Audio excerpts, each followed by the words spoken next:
Rugby କହିଲେ ଆମର ମାଇଣ୍ଡରେ ଗୋଟେ ଆସେ, ଆମେ ଦେଖିଥିଲୁ ନମସ୍ତେ ଲଣ୍ଡନ, ସେଠି ବି ଅକ୍ଷୟ କୁମାର ଯାଇଥିଲା ତା ବୋଉକୁ ଆଣିବା ପାଇଁ, ତ ସେଠି ତାକୁ ରଗ୍ବି ଜିତିଲେ ତା ବୋଉ ଯିବ ତା ସାଙ୍ଗେ। ରଗ୍ବି ପାଇଁ ଫିଜିକାଲ ଷ୍ଟାମିନା କେମିତି ଦରକାର?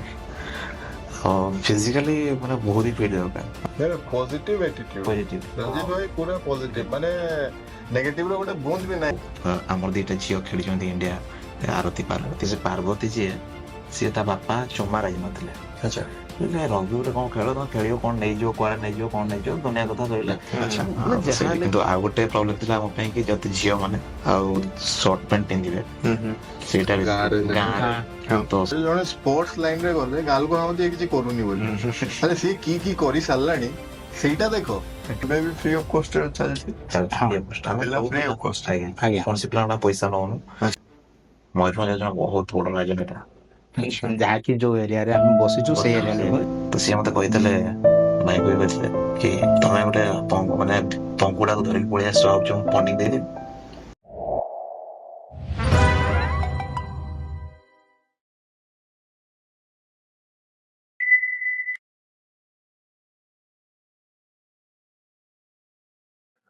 ଜୟ ଜଗନ୍ନାଥ। ଆଜିର ପଡକାଷ୍ଟ ଷ୍ଟାର୍ଟ କରିବା ପୂର୍ବରୁ ମୁଁ ଆପଣମାନଙ୍କୁ କହି ରଖିବା ପାଇଁ ଚାହେଁ ଯେ କିଛି ଦିନ ତଳେ ଆମର ପ୍ରଥମ ଏପିସୋଡ, ଯାହାର ନାଁ ଥିଲା ସାଧାରଣ ମଣିଷର ଅସାଧାରଣ କାହାଣୀ, ତାର ପ୍ରଥମ ଏପିସୋଡ ରିଲିଜ ହେଇଥିଲା, ଯୋଉଥିରେ ଆପଣମାନେ ବହୁତ ସାରା ଭଲ ପାଇବା ଦେଖେଇଥିଲେ, ସେଥିପାଇଁ ଅଶେଷ ଅଶେଷ ଧନ୍ୟବାଦ। ଆଜିର ଆମର ପଡକାଷ୍ଟ ବହୁତ ହି ଏକ୍ସାଇଟେଡ, ଏଟ ଦ ସେମ ଟାଇମ ନର୍ଭସ ବି। ଆଉ ସେଇ ଦିନଠୁ, ଯୋଉ ଦିନଠୁ ଆମର ଗେଷ୍ଟ ଫାଇନାଲ ହେଇଥିଲେ, ଆମେ ରଗ୍ବି କେବେ ଖେଳିନୁ, କିନ୍ତୁ ଆମେ ସବୁ ସ୍ପୋର୍ଟସ ପର୍ସନ ଠୁ ଇନ୍ସପିରେସନ ନଉ। ଆଉ ଆଜିର ପଡକାଷ୍ଟ ଆମ ପାଇଁ ବହୁତ ହି ସ୍ପେଶାଲ, କି ପାଇଁ ନା ଆଜିର ଯେ ଗେଷ୍ଟ, ଆମେ ତାଙ୍କୁ ବହୁତ ହି ଆଡମାୟାର କରୁ, ଆଉ ହୃଦୟର ସହିତ ଆଡମାୟାର କରୁ।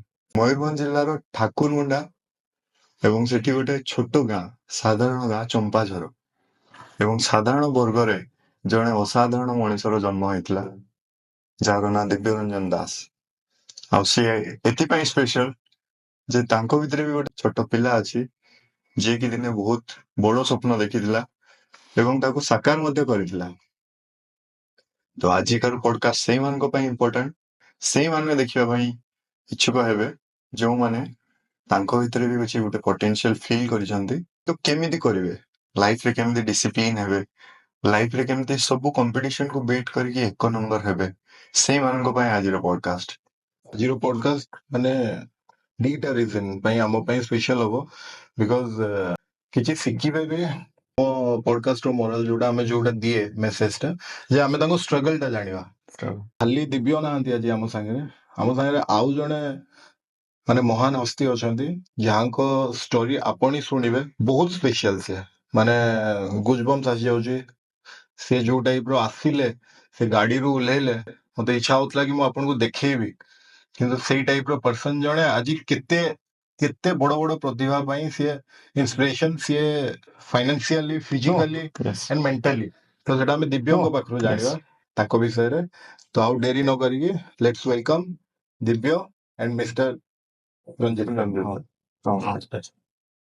ପ୍ରଥମେ ଆମେ ଜାଣିବା ପାଇଁ ଚାହିଁବା ଦିବ୍ୟ ସାଙ୍ଗଠୁ, ଯେ ଆକ୍ଚୁଆଲି ରଗ୍ବି ଆପଣଙ୍କ ଲାଇଫକୁ ଆସିଥିଲା ନା ଆପଣ ରଗ୍ବି ଲାଇଫକୁ ଯାଇଥିଲେ, ଆଉ କେମିତି ହେଇଥିଲା ସେଇ ଜିନିଷଟା? ଆକ୍ଚୁଆଲି ରଗ୍ବି ମୋ ଲାଇଫକୁ ଆସିଥିଲା, ମାନେ କଣ କହିବି, ରଗ୍ବି ମୋ ଲାଇଫକୁ ଆସିଥିଲା ଏଥିପାଇଁ କହିବି କି ଇଚ୍ଛା ଥିଲା, ଯେମିତି ଛୋଟବେଳୁ ମୁଁ ଖେଳୁଥିଲି କ୍ରିକେଟ। ଗାଁରେ ଜାଣିଛନ୍ତି ତ କ୍ରିକେଟ ହଉଛି ଆମ ଦେଶ, ହଉଛି କ୍ରିକେଟ ପ୍ରେମୀ।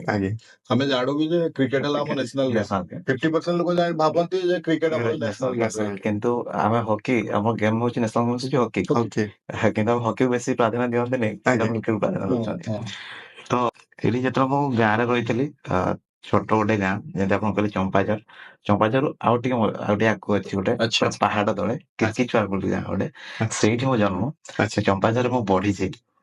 ଆଉ ସେ ଗାଁକୁ, ମାନେ ଛୋଟ ଥିଲି, ସେ ଗାଁକୁ ଯିବା ପାଇଁ ରାସ୍ତା ନଥିଲା, ଏମିତି କି ବଣ ପାହାଡ, ଯେମିତି ପୁରା ଶିମିଳିପାଳ ପାହାଡ ତଳେ।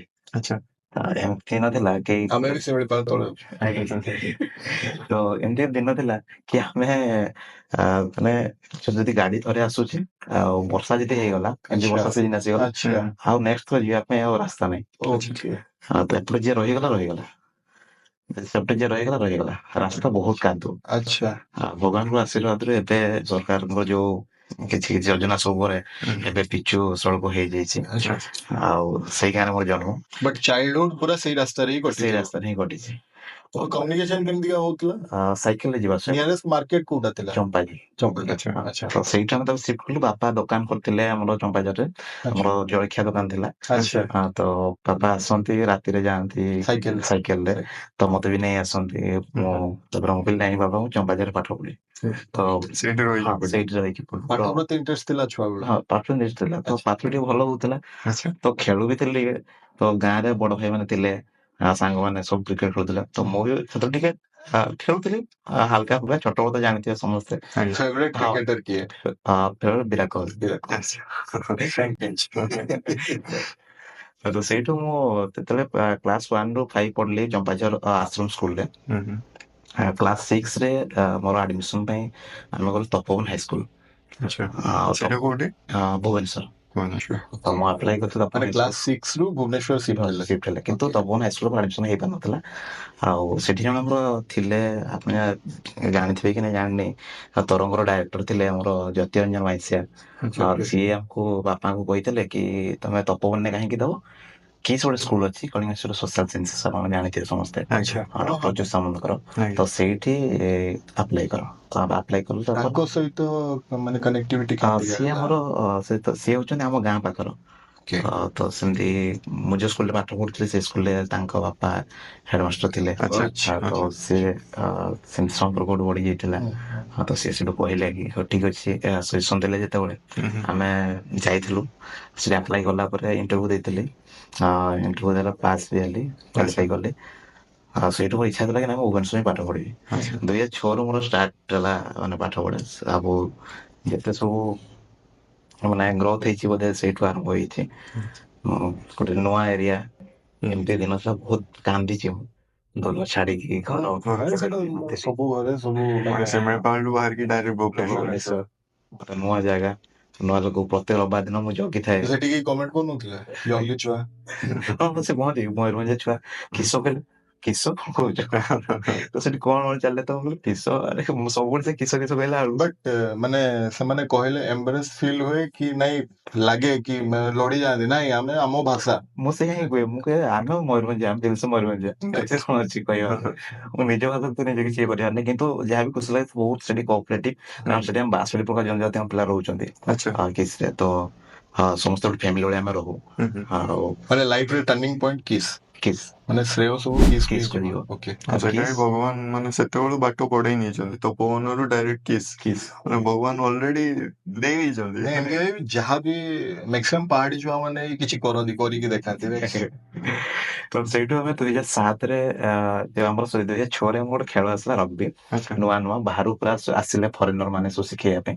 ଗୋଟେ ବି ଟ୍ରେନିଂ ହେଲା। ତ ତାଙ୍କର ଗୋଟେ ପ୍ରୋଜେକ୍ଟ ଥିଲା କି ସେମାନେ ସପ୍ତାହେ ଟ୍ରେନିଂ ଦେବେ, ସପ୍ତାହେ ପରେ ଗୋଟେ ଦିନ ଟୁର୍ଣ୍ଣାମେଣ୍ଟ ହବ, ସେଇଠୁ ଯୋଉମାନେ ଭଲ ଖେଳିବେ ତାଙ୍କୁ ଟ୍ରଫି ଦିଆ ହୁଏ। ତ ସେଇ ଭିତରୁ ଗୋଟେ ଅଫର ଆସିଲା କି ଆମ କିସ୍ ପିଲାଙ୍କ ପାଇଁ କି ଯୋଉମାନେ ଭଲ ଖେଳିବେ ତାଙ୍କୁ ଆମେ ଇଂଲଣ୍ଡ ନବୁ। ତାପରେ ରେଡି ହେଲେ 3 ମାସ ଭିତରେ ଆମର ଅଣ୍ଡର 14 ଟିମ୍ ଗୋଟେ ଯିବ ବାହାର। ତ ଆମକୁ ପ୍ରଥମ ସ୍ୱପ୍ନ ଲାଗିଲା କି ଯିବା ସ୍ୱପ୍ନ ଗୋଟେ ଦେଖିଦେଲେ ହବ କି ନ ହବ, ଆସି ତ କହିଦେଇକି ପଳେଇଲେ। ଯାହା ବି ହଉ ସେମାନେ ଗଲେ। ଆମର ସେତେବେଳେ ମୁଁ ରଗ୍ବି ଷ୍ଟାର୍ଟ କରିନଥିଲି, ତ ଯାଇଥାଏ ଦେଖିଲି, କିଛି ଜାଣିନଥାଏ, ବାସ୍ ଦେଖିଲି, ଖେଳ ଦେଖିଲି, ମଜା ଆସିଲା। ସେଇଟା କୋଉ କ୍ଲାସରେ? ସେଇଟା କ୍ଲାସ 6ରେ। ତ ସେଇଠୁ 2007ରେ ସେ ପିଲାମାନେ ଆମର ଯୋଉ ଯାଇଥିଲେ ଅଣ୍ଡର 14 ପାଇଁ 3 ମାସ ପ୍ରାକ୍ଟିସ କଲେ। ପ୍ରାକ୍ଟିସ କଲା ପରେ ସେମାନେ ଯାଇଥିଲେ ଇଂଲଣ୍ଡ। ଗଲେ ତ ସେଇଠୁ ଫେରିଲା ପରେ ଲଣ୍ଡନରେ ଚାମ୍ପିୟନ ହେଇକି ଫେରିଲେ।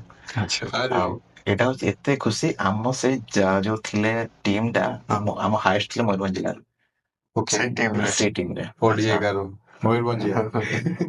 ତ ସେଇଠୁ ଆମେ ସେ ଫେରିଲା ପରେ ତାଙ୍କୁ ଯୋଉ ମାନେ ଦିଆ ହେଲା, ମାନେ ସମ୍ବୋଧିତ କରାହେଲା କି ତାଙ୍କୁ ସିଏମ ଡାକିଲେ, ତାଙ୍କୁ ରାଜ୍ୟପାଳ ଡାକିଲେ, ତ ଆମର ପ୍ରଧାନମନ୍ତ୍ରୀ ୱିଶ କଲେ, ରାଷ୍ଟ୍ରପତି ୱିଶ କଲେ। ତ ଗୋଟେ ଅଲଗା ପ୍ରକାର ଫିଲ୍ ହେଲା। ମୁଁ କହିଲି ଆରେ ସେମାନେ କଲେ ଆମେ କାହିଁ କରିପାରିବା। ସେତେବେଳେ ଆପଣ ଟିମରେ ନଥିଲେ? ନଥିଲି। ତ ମୋ ସାଙ୍ଗମାନେ ଥିଲେ ମାନେ ସେମାନେ ଅବଶ୍ୟ ପୁରୁଣା ପିଲା ସମସ୍ତେ ଆଗରୁ ପାଠ ପଢୁଥିଲେ ସେଠି। ଆଚ୍ଛା ଆଚ୍ଛା ମାନେ ଯେତେବେଳେ ଇଂଲଣ୍ଡ ସ୍ୱପ୍ନଟା ଆସିଥିବ ହଁ, ମାଇଣ୍ଡକୁ। ତ ସେଇଠୁ ମୁଁ କହିଲି ମତେ ବି ଯିବାର ଅଛି ବାହାରକୁ। ଆଚ୍ଛା କିନ୍ତୁ ମୋର ଛୋଟ ଡର ଥିଲା କି ମୁଁ ଫ୍ଲାଇଟ୍ ବସିବାକୁ ବହୁତ ଡରେ ଛୋଟ ଆଚ୍ଛା ଫ୍ଲାଇଟ୍ ଭିତରେ ଯିଏ ଗଲା ବାପା ଯଦି ଦେଖିଦେଲେ କି କିଏ କହିଦେଲା ଫ୍ଲାଇଟ୍ ଆସୁଛି ଏରୋପ୍ଲେନ ଆସିବ ପରେ ମୋ ସାଙ୍ଗେ ସାଙ୍ଗେ ଘର ଭିତରେ ଆଚ୍ଛା ଘର ଭିତରେ ପୁରା ଭିତରେ। ତ ସେ 2007 ରେ ସେମାନେ ଫେରିଲା ପରେ ସେଇଟା ହିଁ ମୋର ବେଶୀ ପ୍ରେରଣା। ସେଇଠୁ ମୁଁ ରଗ୍ବି ଷ୍ଟାର୍ଟ କଲି ଖେଳିବା ପାଇଁ। ମୁଁ ଆମ ପିଟି ସାର୍ଙ୍କୁ କହିଥିଲି କି ସାର୍ ମୁଁ ରଗ୍ବି ଖେଳିବି। ଆଚ୍ଛା କହିଲେ ତୁ ପାରିବୁ? ମୁଁ କହିଲି, ସାର୍ ଖେଳିବି ଆଉ ଯାହା ହଉ ଦେଖାଯିବ। କହିଲେ ହଉ ଠିକ ଅଛି। ତ ସେଇଠୁ ମୋ ଖେଳ ଆରମ୍ଭ ହେଲା ରଗ୍ବି। ଆଚ୍ଛା ଏଇଟା ହେଲା ଦିବ୍ୟଙ୍କ କାହାଣୀ। ତ ଆମେ ଏବେ ସାର୍ଙ୍କ ବିଷୟରେ ଦିବ୍ୟଙ୍କ ମୋର ବି ଜାଣିବା। ମାନେ ସାର୍ କେମିତି ଇଣ୍ଟ୍ରୋଡ୍ୟୁସ ହେଲେ ସାର୍ଙ୍କ ଭିତରେ ଆପଣଙ୍କ ଷ୍ଟୋରିରେ? ଆକ୍ଚୁଆଲି 2007 ପରେ ଖେଳ ଆରମ୍ଭ ହେଲା ମୋର। ପ୍ରଥମ ବର୍ଷ ମୁଁ ଖେଳୁ ଖେଳୁ ଫାଷ୍ଟ ସିଲେକ୍ସନ ପାଇଗଲି କୋଲକାତା ଟୁର ପାଇଁ। କୋଲକାତା ବି ସେତେବେଳେ ବହୁତ ବଡ ଆମ ପାଇଁ। ଆଜ୍ଞା ତ ଟ୍ରେନରେ ଯିବାରେ ବସି ନଥିଲେ। ତ ଟ୍ରେନରେ ବସି ନଥିଲେ ନା ଜୀବନ? ସେତେବେଳେ ବସ ବସି ନଥିଲେ। ଆମର ଏଇଠି ଷ୍ଟାର୍ଟ ହେଇନଥିଲା ତ ନାଇଁ ନାଇଁ ଆମେ ଆମର ଠାକୁରମୁଣ୍ଡାରୁ ସେଲଗୁଟା ବସ୍ କେବଳ। ଆଚ୍ଛା ତ ଟ୍ରେନରେ ବସିବା ସ୍ୱପ୍ନ। ତ ମୁଁ କହିଲି ଆରେ ଟ୍ରେନରେ ବସିନି କେବେ, ହଉ ଯିବା ବସିକିରି କୋଲକାତା ଯିବା ପୁଣି ଯାହାହେଲେ ଗୋଟେ ବାହାର ରାଜ୍ୟ। ମାନେ ଆପଣ ସିଲେକ୍ଟ ହେଲେ କାଲକାଟା ଯିବା ପାଇଁ? କାଲକାଟା ଯିବା ପାଇଁ Okay. ସ୍କୁଲ ଟିମରେ। ଓକେ ତ ଆମେ ମନସୁନ କପୁଡେ ହୁଏ ଆମର କୋଲକାତାରେ। ତ ସେଇଟା ଆମେ ଖେଳିବା ପାଇଁ ଗଲୁ। ସେଇଠି ଆମେ ରନର୍ସ ଅପ୍ ହେଇକି ଫେରିଲୁ। ଆଚ୍ଛା ସେଇଠୁ ଆଉ ଟିକେ ମୋଟିଭେଟ୍ ହେଲି କି ନାଇଁ ମୁଁ ଯଦି ଯାହା କିଛି କରିବି ତାହେଲେ ରଗ୍ବିରେ ହିଁ କରିବି କ୍ୟାରିୟର। ଆଚ୍ଛା ତାପରେ ଏମିତି କିଛି ମାନେ ସିଚୁଏସନ ଆସିଲା, ଦେହ ଖରାପ ହେଲା, ଏମିତି 5 ବର୍ଷ ମୁଁ ପୁରା ବସିଗଲି। କିନ୍ତୁ ମୋ କୋଚ୍ ମତେ କହିଥିଲେ କି ତୁ ଯାହା କରୁଛୁ ଡେଲି ପ୍ରାକ୍ଟିସ ଆସ। ତ ମୁଁ ଡେଲି ପ୍ରାକ୍ଟିସ ଯାଏ। ସେ ପ୍ରାକ୍ଟିସ କରୁ ମାନେ 5 ବର୍ଷ ବି ସେଇ କିସ୍ ରେ ହିଁ ଥାନ୍ତି। ଆଚ୍ଛା ପ୍ରାକ୍ଟିସ ଚାଲିଥାଏ। 5 ବର୍ଷ ଯାଏ କୌଣସି ସିଲେକ୍ସନ ନାହିଁ। ଠିକ 2014 ରେ ଆରମ୍ଭ ହେଲା ମୋର ମାନେ ଆଉଥରେ ସିଲେକ୍ସନ ହେଲା ଓଡ଼ିଶା ଟିମ୍ ପାଇଁ। ଆଚ୍ଛା ସେଥିରେ ଗଲୁ ଆମେ ନାଗପୁର। ସେଥିରେ ଆମେ ଚାମ୍ପିୟନ ହେଇକି ଫେରିଲୁ। ମାନେ ଆପଣ ସିଲେକ୍ଟ ହେଲେ select Odisha team Okay. Champion ହେଇକି ଫେରିଲା ପରେ ପୁଣି କିଛି ପଇସା ମିଳିଲା।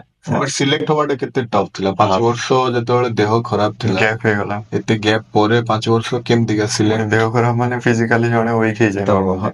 ସେତେବେଳେ ମାନେ ବହୁତ ହି ମାନେ କଣ କହିବି ଏମିତି ୱେଟ୍ ବଢିଗଲା।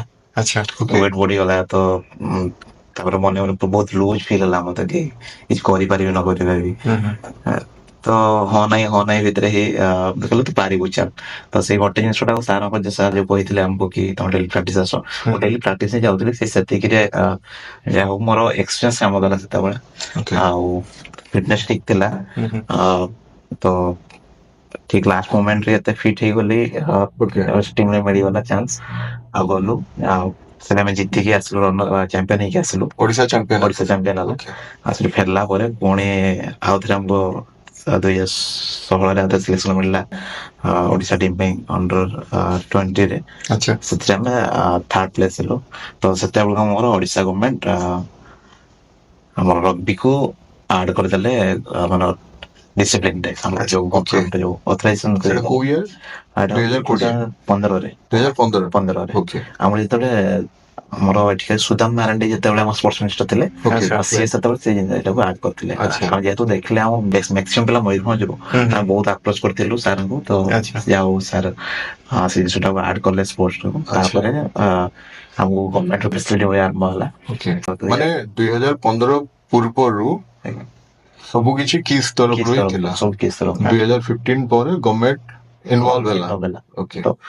ତ ସେଇ ବଟ୍ ଯୋଉ ଓଡ଼ିଶା ତରଫରୁ ଖେଳିବା ପାଇଁ ଯାଇଥିଲେ ସେଇଟା 2015ରେ ଥିଲା ଆଜ୍ଞା ସ୍ପନ୍ସର? ସ୍ପନ୍ସର। Okay.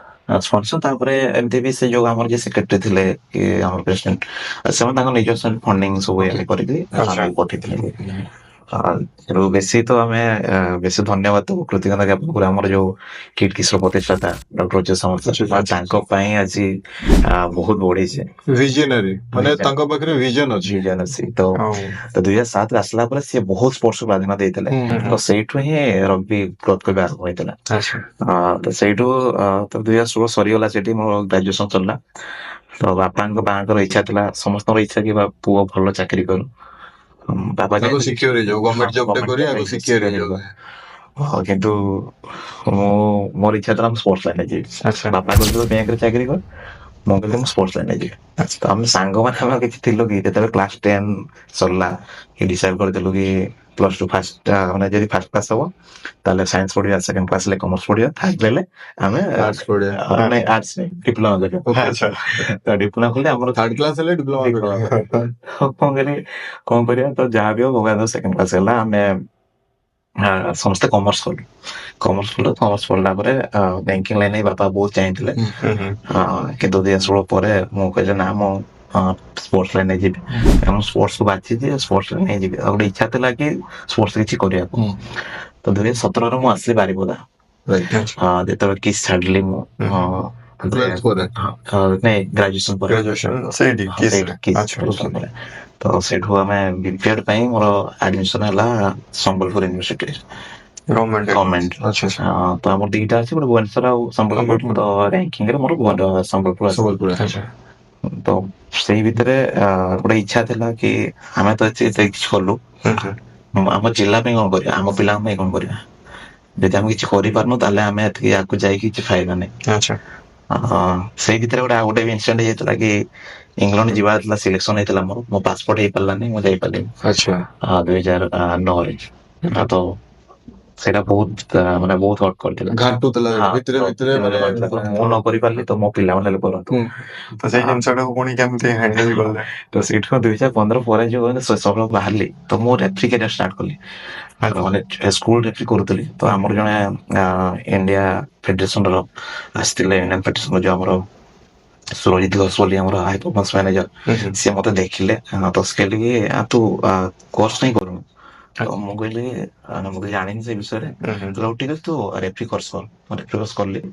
ଆଉ ବିପିଏଡ ପରେ ବିପିଏଡ ଚାଲିଥିବା ସମୟରେ ଆଚ୍ଛା ଆଚ୍ଛା ତ ସେଇଠୁ ମୁଁ 2017ରେ ବିପିଏଡ କଲା ଭିତରେ ସେଇ କୋର୍ସଟା ବେଶୀ 2 ଦିନ କୋର୍ସ ଥାଏ। 2 ଦିନ କୋର୍ସ କଲା ପରେ ଏକ୍ଜାମ ଦେବାକୁ ପଡେ ଅନଲାଇନରେ। ଆଚ୍ଛା ତାପରେ ଫିଜିକାଲି ଇଏ କରିବାକୁ ପଡେ, ମାନେ ପ୍ରାକ୍ଟିକାଲ ଦେବାକୁ ପଡେ। ତ ମତେ ଚାନ୍ସ ଦେଲେ SGFI ସ୍କୁଲ ଗେମ୍ 2017 ଡିସେମ୍ବରରେ ହେଇଥିଲା। ଏଇଟା ଆମେ ଟିକେ ଡିଟେଲରେ ଜାଣିବା। ଆମ ଭିଉଅର୍ସ ମାନେ ଯୋଉମାନେ ୟଙ୍ଗ ମାସ୍ ଅଛନ୍ତି, ମାନେ ସେମାନେ ବି କ୍ୟାରିୟର ଖେଳକୁ ନେଇକି କରିହବ ୟା ରେଫ୍ରିକୁ ନେଇ, ତାଙ୍କ ପାଖରେ ଅପସନ ରହିବା ଦରକାର ଯେ ଆମେ ଯଦି ରଗ୍ବି ଖେଳୁଛେ ଏଟଲିଷ୍ଟ ଆମ ପାଖରେ 2ଟା ଅପସନ ଅଛି। ତ ମାନେ କୋଉ ଟାଇପ ର ସେଟାକୁ ସେମାନେ ଆପ୍ଲାଏ କରିବେ କି କେମିତିକା ସେମାନେ ପହଞ୍ଚିବେ ସେ ଜାଗାକୁ କେମିତିକା? ମାନେ ଆମର ରଗ୍ବିରେ ଏବେ ତ ବହୁତ ବଢିଆ କ୍ୟାରିୟର ଅଛି, ମାନେ ଗଭର୍ଣ୍ଣମେଣ୍ଟ ବହୁତ ସପୋର୍ଟ କରୁଛି। କିନ୍ତୁ ଏବେ ଯାଏ ରଗ୍ବିର ମାନେ ଇନଫ୍ରାଷ୍ଟ୍ରକ୍ଚର କିଛି ନାହିଁ ଇନଫ୍ରାଷ୍ଟ୍ରକ୍ଚର ନାହିଁ ଇଣ୍ଡିଆରେ। କିନ୍ତୁ ରଗ୍ବିରେ ଆଉ ଆମେ କ୍ୱାଲିଫାଇ ବି କରିନୁ, ନା ଏପର୍ଯ୍ୟନ୍ତ ଆମେ ୱାର୍ଲଡ କପ୍ ପାଇଁ qualify କ୍ୱାଲିଫାଇ କରିନୁ। କରିନୁ। ତ ଆମର ରଗ୍ବିରେ ବେସିକାଲି ଦେଖନ୍ତୁ ଏବେ ଓଡିଶା ଗଭର୍ଣ୍ଣମେଣ୍ଟ ଆମକୁ ଜବ୍ ଦଉଛି। ଆମର ବହୁତ ପିଲାମାନେ ସ୍ପୋର୍ଟସ କୋଟାରେ ଗଭର୍ଣ୍ଣମେଣ୍ଟ ଜବ୍ ପାଇଛନ୍ତି। ତ ଯଦି ଆମେ ନ୍ୟାସନାଲ୍ସ ଖେଳୁଛେ, ସିନିୟର ନ୍ୟାସନାଲ୍ସ, ତାହେଲେ ଆମକୁ ଗଭର୍ଣ୍ଣମେଣ୍ଟ ଜବ୍ ଦଉଛି। ଆମେ କିଛି ମେଡାଲ ଆସୁଛି ସିନିୟର ନ୍ୟାସନାଲ୍ସ କିମ୍ବା ଇଣ୍ଡିଆ ଟିମ୍ରେ ପାର୍ଟିସିପେଟ୍ କରୁଛେ, ତାହେଲେ ଆମକୁ ପାର୍ଟିସିପେଟ୍ ମେଡାଲ ଆସୁଛି, ତାହେଲେ ଆମକୁ ଗଭର୍ଣ୍ଣମେଣ୍ଟ ଜବ୍ ମିଳୁଛି। ତ ସେ ରେଫ୍ରି କ୍ୟାରିୟରଟା ନିଜ ଉପରେ ଡିପେଣ୍ଡ କରେ। କାରଣ କୋର୍ସ ହୁଏ ସେଟା ମାନେ ଇୟରଲି ଗୋଟେ କୋର୍ସ ହୁଏ। କେତେବେଳେ ଯୋଉଠି ହବ ସେଇଠି ଯାଇକି ବସିବାକୁ, ମାନେ କୋର୍ସରେ ବସିବାକୁ ପଡିବ, ଟ୍ରେନିଂ ନେବାକୁ ପଡିବ। ତାପରେ ନିଜକୁ ଫିଟ୍ କରିବାକୁ ପଡିବ ସେଇ ହିସାବରେ ତାଙ୍କୁ। ତାପରେ ଆମର ତାଙ୍କୁ ପ୍ରାକ୍ଟିକାଲ ଦେବାକୁ ପଡିବ କି ନିଜେ କେତେ ଅଛି କୋଉଠି ଅଛି ତାର ଇନଷ୍ଟିଚ୍ୟୁଟ? ଇନଷ୍ଟିଚ୍ୟୁଟ ନାହିଁ, ସେମାନେ ମାନେ ଆମର ଯୋଉ ରଗ୍ବି ଇଣ୍ଡିଆ ଫେଡେରେସନ ଅଛି, ସେମାନେ କୋର୍ସ ସବୁ ଷ୍ଟେଟରେ କରନ୍ତି। ତ ସେମାନେ ଆଗରୁ ଅନଲାଇନ କି ଅଫଲାଇନ? ନାଇଁ ଅଫଲାଇନ ଆଗରୁ ଇନଫର୍ମ କରିଦିଅନ୍ତି ସେ ମାନେ ଆମର ଷ୍ଟେଟ ଆସୋସିଏସନକୁ। ସେମାନେ ତାପରେ ପିଲାମାନଙ୍କୁ ସେ ଜଣେଇ ଦିଅନ୍ତି। ତ ସେଇଠୁ ମୁଁ ଗଲା ପରେ ଯୋଉ ଡିସେମ୍ବରରେ ମତେ ମିଳିଲା ଚାନ୍ସ ଗୋଟେ ଗେମ୍ କରିବା ପାଇଁ। ମତେ ସେଠି କୁହାହେଲା କି ତମେ ଯଦି ଏଇ ଗେମ୍ ଟା କରୁଛ, ଆଚ୍ଛା ଯଦି ସିଲେକ୍ସନ ମିଳୁଛି, ମାନେ ସରି ଭଲ କରୁଛ, ତାହେଲେ ତମକୁ ଆଉ ଗୋଟେ ମ୍ୟାଚ୍ ମିଳିବ। ଆଚ୍ଛା ମାନେ ସେଠି ଫାର୍ଷ୍ଟ ରେଫ୍ରି ତ ମାନେ ନ୍ୟାସନାଲରେ। ତ ମୁଁ କହିଲି under-18 ଚାଲିଥାଏ, ତ ସ୍କୁଲ ଛୁଆଙ୍କର ଆମର। ତ ମୁଁ କହିଲି ହଉ ଠିକ ଅଛି ସାର୍, ଆଉ କରିବି। ଆଉ ମୁଁ କଲି, ଭଗବାନ ତ ବହୁତ ଭଲ କଲି। ଆଉ ସମସ୍ତେ ବହୁତ ଖୁସି ହେଲେ, ଯେତିକି ଫେଡେରେସନ ସମସ୍ତେ ଥିଲେ। ଆଉ ସାଙ୍ଗେ ସାଙ୍ଗେ ମତେ ବହୁତ ଗିଫ୍ଟ ବି ମିଳିଲା ବାହାରିଲା ପରେ। ମୁଁ ଆହୁରି ମୋଟିଭେଟ ହେଲି।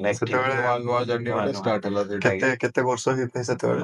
ବାସ୍ ଗ୍ରାଜୁଏସନ ପରେ, ମାନେ ଆଚ୍ଛା ବେଶୀ ଇଏ ସେ 18-17। ତ ସେଇଠୁ ମୁଁ କହିଲି କି କରିବି ତାପରେ ପ୍ଲେ ଆଚ୍ଛା। ତ ଆଉ ଗୋଟେ ମ୍ୟାଚ୍ ହେଲେ ସେଥିରେ ଭଲ କଲି ତାପରେ ମୋତେ ସାଙ୍ଗେ ସାଙ୍ଗେ ଟୁର୍ ମିଳିଲା ଜାମ୍ମୁ କାଶ୍ମୀର ପାଇଁ ଗୋଟେ ନ୍ୟାସନାଲ ଟିମ୍ ଟିକେ ଖାଲି ଅଟକେଇବି ମୁଁ ଆଜ୍ଞା। ତ ଆପଣ ଯେତେବେଳେ ପ୍ରଥମ ରଗ୍ବି ପାଇଁ ଇନ୍ସପାୟାର ହେଇଥିଲେ ଇଂଲଣ୍ଡ ଯିବେ ବୋଲି ଇନ୍ସପାୟାର ହେଇଥିଲେ ତ ଆପଣଙ୍କୁ ଇଚ୍ଛା ହେଲାନି ଯେ ଏଇ ରଗ୍ବିରେ ହିଁ ମୁଁ ଇଣ୍ଟରନ୍ୟାସନାଲ କେମିତି ଖେଳିବି ରେଫ୍ରି ଆଡକୁ କି ପାଇଁ ପଳେଇ ଆସିଲେ? ହଁ ତ ଯେହେତୁ ମାନେ ସ୍କୁଲ ମୁଁ ଛାଡ଼ିଦେଲି ଆଚ୍ଛା।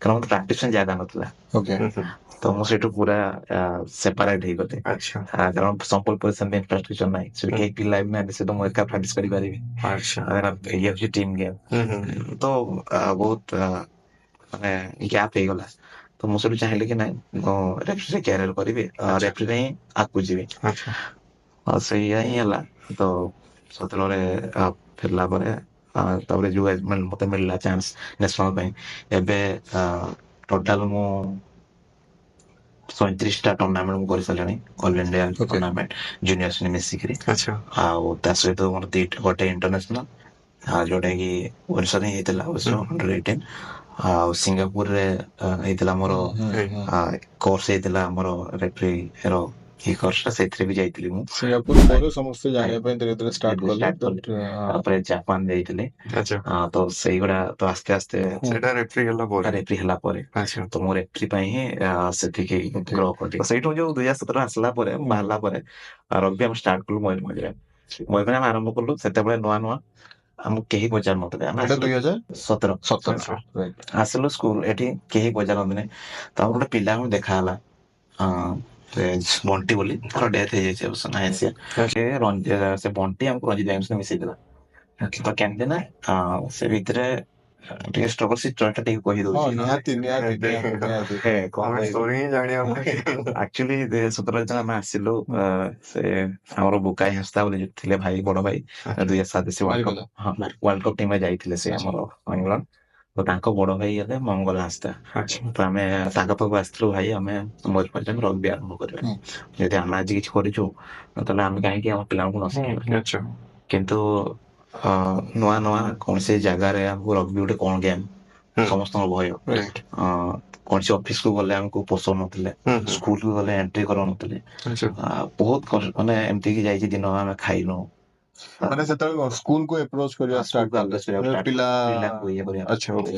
କିନ୍ତୁ ଖାଲି ଆମେ ଡାଇରେକ୍ଟ ପିଲା ଡାକିଲେ ତ କେହି ଆସିବେନି ଆମେ ସ୍କୁଲକୁ ଆପ୍ରୋଚ ସେଥିପାଇଁ କଲୁ ସ୍କୁଲରେ ମାନେ ଗ୍ରାଉଣ୍ଡ ଲେଭେଲ କାମ କଲେ ପିଲାମାନେ ବହୁତ ଗ୍ରୋ କରିବେ ଛୋଟ ପିଲାମାନେ ବହୁତ ଷ୍ଟାର୍ଟିଂ ରୁ ହିଁ ସେମାନେ ସେଇ ଲାଇନରେ ଯିବେ ତ ଆମେ ସେଇଟାକୁ ଆମେ କହିଲୁ ଆମେ ଆଗେ ସ୍କୁଲକୁ ଧରିବା ବହୁତ ଫୋର୍ସ ମାନେ ବହୁତ ଆପ୍ରୋଚ କଲୁ କେହି ସମସ୍ତେ ମନା କଲେ ଗୋଟେ ସ୍କୁଲ ଥିଲା ରାଣୀପୁର ଗଭର୍ଣ୍ଣମେଣ୍ଟ ଗାର୍ଲସ ସ୍କୁଲ ସେ ସ୍କୁଲର ଥିଲେ ଆମର ହେଡମାଷ୍ଟର କମଳାକାନ୍ତ ପ୍ରହରାଜ ସିଏ ରାଜି ହେଇଥିଲେ କରିବା ପାଇଁ ପ୍ରଥମ ମାନେ ସେତେବେଳକୁ କେତେ ଖଣ୍ଡେ ସ୍କୁଲ ଆପ୍ରୋଚ କରିସାରିଥିଲେ ତା ଭିତରେ ଆମେ 10-12ଟା ସ୍କୁଲ ଆପ୍ରୋଚ କରିଛୁ ସେତେ ପର୍ଯ୍ୟନ୍ତ ମାନେ ରଞ୍ଜିତ ସାର୍ ଷ୍ଟୋରିରେ ଏଣ୍ଟ୍ରି ହେଇନାହାନ୍ତି ଯିବା ଆସିବା କରୁ ଆମକୁ ଅଟୋ ଦରକାର ହୁଏ ଅଟୋ ଗାଡି ନାହିଁ ଏଠି ନୂଆ ଜାଗା ଆମ ପାଖରେ ଗାଡି ନାହିଁ କିଛି ନାହିଁ ଆସି ଗୋଟେ ଭଡା ଘର ରହିଥାଉ ଆଉ ଏମିତି ଘରେ ଆମେ ରହିଥିଲୁ ଯୋଉ ଘରେ କି ନା କରେଣ୍ଟ ଥିଲା ନା ଫ୍ୟାନ ଥିଲା ନା ପାଣି ଥିଲା ଫାଇନାନ୍ସିଆଲି କେମିତି ସେତେବେଳେ ଫାଇନାନ୍ସିଆଲି ସେ ଯୋଉ ମଙ୍ଗଲ ଭାଇ ସେ କିଛି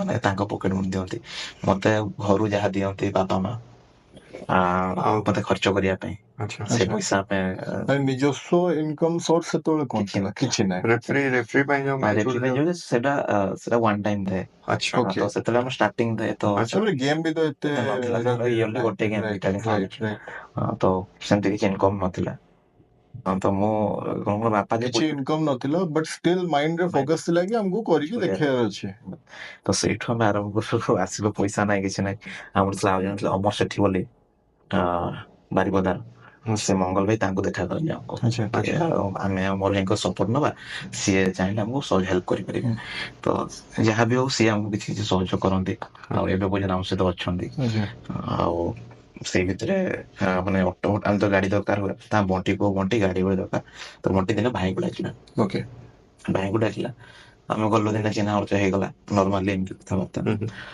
ଆଉ ଦିନେ ଯେତେବେଳେ ସେ ଯୋଉ ରଗ୍ବି ଷ୍ଟାର୍ଟ କଲୁ ରାଣୀପୁର ସ୍କୁଲରେ ଆମେ ଯିବା ଆସିବା କରୁ ବାରିପଦାରୁ କେତେ ରାଣୀପୁର ବାରିପଦାର ଯୋଉଠୁ ରହୁଥିଲେ ସେଇଠୁ ହବ 8 କିଲୋମିଟର ତ ଯିବା ଆସିବା ଆମେ କରୁ ସାଇକେଲରେ ବି କେତେବେଳେ ସେଦିନ ଆମ ପାଖରେ ପଇସା ନଥାଏ ହୁଁ। ମାନେ ଖାଇବା ମତେ ଭୋକରେ ଥାଉ ଆମେ କେତେ ଟାଇମ ହେଇଯିବ ସବୁ? ହେଇଯିବ ସେଟା ସେଇ ସନ୍ଧ୍ୟା। ଆଚ୍ଛା ମାନେ ସକାଳୁ କିଛି ଖିଆ ହେଇନି? ସକାଳୁ କିଛି ଖିଆ ହେଇନାହିଁ କାରଣ ଆମ ପାଖରେ ଯୋଉ ପଇସା ଥାଏ ଆମେ ଯଦି କୋଉ ବି ଖାଇଦବୁ ଯଦି ତେଲ ପକେଇବା ପାଇଁ ପଇସା ନାହିଁ କି ଭଡା କରିକି ଯିବା ପାଇଁ ପଇସା ନାହିଁ ଆଚ୍ଛା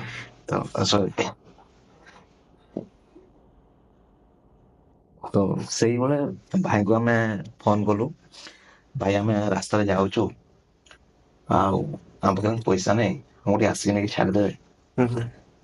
ସିଏ ତ ସେତେବେଳକୁ ସେ ଥରେ ଦିଥର ଆପଣଙ୍କୁ ନେଇକି ବ୍ୟବହାର କରିଛନ୍ତି। ତ ଭାଇଙ୍କୁ ଡାକିଲା ପରେ ଭାଇ ଆସିଲେ, ଭାଇ ପହଞ୍ଚିଲେ, କହିଲେ "ଆଚ୍ଛା, ପଇସା ନାହିଁ ତ କଣ ହେଲା, ତମେ ତ ଅଛ ନା"। ତ ସେଇଠୁ ଭାଇ ଆମ ପାଇଁ ବିସ୍କୁଟ ନେଇକି ଆସିଥିଲେ ଖାଇବା ପାଇଁ। ମାନେ ସେ ଟାଇମ ଟା ବହୁତ ଅନ୍ଧାର। ରଞ୍ଜିତ ଭାଇ ବାରିପଦାରୁ ନେଇକି ଆସିଥିଲେ। ଓକେ। ଆଉ ରାସ୍ତାରେ ଗୋଟେ ଆମ ସାଙ୍ଗ ଥିଲା ରୂପାଲି ସରେନ, ରୂପାଲି ସରେନ ସିଏ ଝିଅଟା, ତମେ 3 ଜଣ ଆମେ ଯିବା ଆସିବା କରୁ। ସିଏ ତାଙ୍କ ଦିଦି ଘର ରହୁଥିଲା ରୂପାଲି, ରୂପାଲି ମୁଁ ଆଉ ନିରଞ୍ଜନ ବୋଲି ସାଙ୍ଗଟା, ତ ଆମେ 3 ଜଣ ଚାଲୁଥିଲୁ। ଯାହା ବି ହଉ ସେମାନେ ଆସିକି ମୁଁ ନେଇକି ଗଲେ। ଭାଇ କହିଲେ ତମେ ଆଜିଠୁ ଏକଲା ମନେ କରିବନି, ମୁଁ ତୁମ ସାଙ୍ଗେ ଅଛି। ଆଉ ସେଇ ଦିନଠୁ ଆଜି ପର୍ଯ୍ୟନ୍ତ ଭାଇ ଆମ ସହିତ ଅଛନ୍ତି। ଆଚ୍ଛା ଆଉ ସେଇଟା ଆମର ଆସିଷ୍ଟାଣ୍ଟ ଷ୍ଟାଫ ଚନ୍ଦନ ବୋଲି ଗୋଟେ ପିଲା ଅଛି, ସେ ମୋ ସହିତ ରୁହେ ସବୁବେଳେ। ଆଉ ସେ ତାଙ୍କ ଘରୁ ଚାଉଳ ଆଣିକି ଆସେ, ତାର ପଢୁଥିଲା ସିଏ ଗୋଟେ। ସେ ଚନ୍ଦନ ବୋଲି ପିଲାଟା ସିଏ ଆଣେ ଖାଇବା ପାଇଁ, ମାନେ ଚାଉଳ ଆଣେ ତାଙ୍କ ଘରୁ। ସେ ତାପରେ ସେ ପାଖରେ ଯୋଉ ରହୁଥିଲୁ ଆମେ, ସେ 2-3ଟା ପିଲାକୁ ଆମେ ମାନେ ସାଙ୍ଗ କରିଥିଲୁ। ନୌକେଶ ବୋଲି ପିଲା ଗୋଟେ, ନୌକେଶ ଆଉ ଗୋଟେ ସୁକିନ, ତାଙ୍କ ଘର ପାଖରେ। ଦିନେ ଦିନେ ସେମାନେ ଭାତ ଆଣି ଦିଅନ୍ତି, ଦିନେ ଦିନେ ଏମିତି ଥାଇକି ଆମେ ଭାତ ନଥାଏ ସେମାନେ ଖାଲି ସେବେଠୁ ରଞ୍ଜିତ ଭାଇ ଯୋଡିଗଲେ। ଯୋଡି ହେଇଗଲେ। ଭାଇ ଆସନ୍ତି ଆସ୍ତେ ଆସ୍ତେ। ଆଉ ଆମେ ଭାଇଙ୍କୁ ବେଶୀ ବି ଡାକୁନି, କାରଣ ଆମେ ଦେଖିଲୁ ଭାଇଙ୍କ ଅବସ୍ଥା, ଆପଣ ନିଜେ ଦେଖିଲେ। ତ ବେଶୀ ଆମେ ତାଙ୍କୁ ଜଣାଉନି କିଛି, ତାକୁ ଟିକେ ଖରାପ ଲାଗୁଥିବ। ସିଏ ଏକ ତ ତାଙ୍କ ଉପରେ ତାଙ୍କ ଫ୍ୟାମିଲି ବର୍ଡନ। ରଞ୍ଜିତ ଭାଇ କେମିତିକା, ମାନେ ଆପଣଙ୍କ ଫ୍ୟାମିଲିରେ କିଏ କିଏ ଅଛନ୍ତି? ଫ୍ୟାମିଲି ମାନେ ଏବେ ତ ବାପା ମା ନାହାନ୍ତି, ଆଉ ମୁଁ 6 ବର୍ଷ ହେଲାଣି ଇଏରେ ରହିଛି। ତାଙ୍କ ଦୁଃଖ ଦୂର କରିବା ପାଇଁ। ଆପଣଙ୍କ ଫ୍ୟାମିଲି? ମୁଁ ମ୍ୟାରେଜ କରିନାହିଁ। ଏଇମାନେ ହିଁ ଫ୍ୟାମିଲି ଆପଣଙ୍କର, ଦିବ୍ୟ ଆଣ୍ଡ ଟିମ୍। ଆପଣ ରହୁଛନ୍ତି ସେଇ ଗୋଟେ ଜାଗାରେ। ଗୋଟେ ଜାଗା? ଆଜ୍ଞା, ଆପଣଙ୍କ actual ଘର କୋଉଠି? କଥୁର ବାରିପଦା। ଆପଣଙ୍କ ମାନେ ସେଠି ରେଣ୍ଟରେ ୟା ନିଜ ଘର ଅଛି, ଘର ଅଛି। ଆଚ୍ଛା। କିନ୍ତୁ ବାପା ମା ଡେଥ୍ ହେଲା ପରେ ଆଉ ପିଲା ଏଠି ରହିଲେ ଯେତେବେଳେ, ମୁଁ ବାଧ୍ୟ ହେଇକି ରହିଲି। ୟାର ତ ଏଠି ରୁହନ୍ତିନି, ଇଏ ରେଫ୍ରି ଗଲା ମାନେ କୋଉ ଦିନ ଆସିବେ କଣ କରିବେ ତାର ଠିକ ଠିକଣା ନାହିଁ। ତ କିଛି ପିଲା ରୁହନ୍ତି, ତାଙ୍କୁ ମତେ ଦେଖିବାକୁ ପଡେ। ପିଲାଙ୍କ ଭଲ ମନ୍ଦ, ଖାଇବା ପିଇବା ସବୁ ଏମିତି ଚାଲିଥାଏ। ଆଉ ମାନେ ଛୋଟବେଳୁ ଆଜ୍ଞା ବଡ ଦିଟା ଆପଣଙ୍କ ଇଏ ତ ସାର୍ଟିଫିକେଟ ଥିବ। ୟେସ୍। ଆଉ ମାନେ ଆପଣଙ୍କର ସ୍କୁଲିଂ ଫୁଲିଂ କୋଉଠି ସବୁ? ସବୁ ବାରିପଦା? ବାରିପଦା। ଆଜ୍ଞା। ଆପଣ ମାନେ ଯେତେବେଳେ ଦିବ୍ୟ ସାରଙ୍କର ଏମିତି ଅବସ୍ଥା, ମାନେ ସେଇ ଅବସ୍ଥାରେ ବହୁତ ଲୋକ, ସିଏ ତ ତାର ଲାଇଫରେ ସିଏ ତାର ଯେମିତି ଅଛି ଥାଉ, ମୋର କାହିଁ, ମୋର କିଛି ଫରକ ପଡେ ନ ପଡେ, ସେଇଟା ଆପଣ କି ପାଇଁ ତାଙ୍କୁ ସାହାଯ୍ୟ କରିଥିଲେ? ମାନେ ଆଟାଚମେଣ୍ଟ ଟା ଏତେ ଷ୍ଟ୍ରଙ୍ଗ କେମିତି ହେଇଗଲା ସେ ଦିବ୍ୟ ସହିତ? ବହୁତ ଜଣ ତ ଆସିଥିବେ ଲାଇଫରେ, ବହୁତ ଜଣ ମାନେ ଅଟୋରେ ଯାଉଥିବେ କିମ୍ବା ଆପଣ ଇଏ କରୁଥିବେ, କିନ୍ତୁ ଦିବ୍ୟ ସହିତ କେମିତି? ମୁଁ ଗୋଟେ ଖେଳ ପିଲା, ମୁଁ ପ୍ରତି ବହୁତ ଭଲ ପାଏ। ଯେ ଖେଳେ, ଯିଏ ଖେଳାଏ, ଯିଏ କିଛି କରିବା ପାଇଁ ଚାହେଁ, ତାକୁ ମୁଁ ସପୋର୍ଟ କରିବା ପାଇଁ ଚାହେଁ। ଇଏ ଯେମିତିକା କହିଲି, ସେ ଖାଲି ପାଦରେ ବି ଚାଲିଛି। ଆଚ୍ଛା। ଖାଲି ପାଦରେ ବି ଚାଲିଛି, ଯାହାକି ମତେ ବି କଷ୍ଟ ଲାଗେ। ଇଏ ଆଉ ରୂପାଲି, ଯାହା ମା କହୁଛନ୍ତି ଦୀପ, ସିଏ ଆଉ ରୂପାଲି 2 ଜଣ ମାନେ 5 କିଲୋମିଟର ଚାଲିଛନ୍ତି ଡାହା ଖରାରେ। ତାଙ୍କୁ ଦେଖିଲା ବେଳକୁ ଗଳା କାଟ, ସେ ଝିଅଙ୍କୁ ଦେଖିଲା ଆହୁରି ଗଳା କାଟ। ପାଣି ବୋଟଲ ଧରିଛନ୍ତି, ପାଣି ନାହିଁ। ମତେ ଦେଖିଲା ବେଳକୁ ଆଖିରେ ଲୁହ ବାହାରେ। ମୁଁ ସେଇ ସମୟରେ କଣ କରୁଥିଲି ନା, ମୁଁ ବିସ୍କୁଟ ରଖୁଥିଲି, ଯେ କିଛି ବୁଲା କୁକୁରକୁ ଦଉଥାଏ। ତ ମାନେ କି ଯୋଉ ବିସ୍କୁଟ ମୁଁ ବି ଖାଏ, ଆଉ ତାଙ୍କୁ ବି ସେଇ କୁକୁରଙ୍କୁ ଦିଏ। ସେଇ ବିସ୍କୁଟ ମୋ ପାଖରେ ରହିଥାଏ।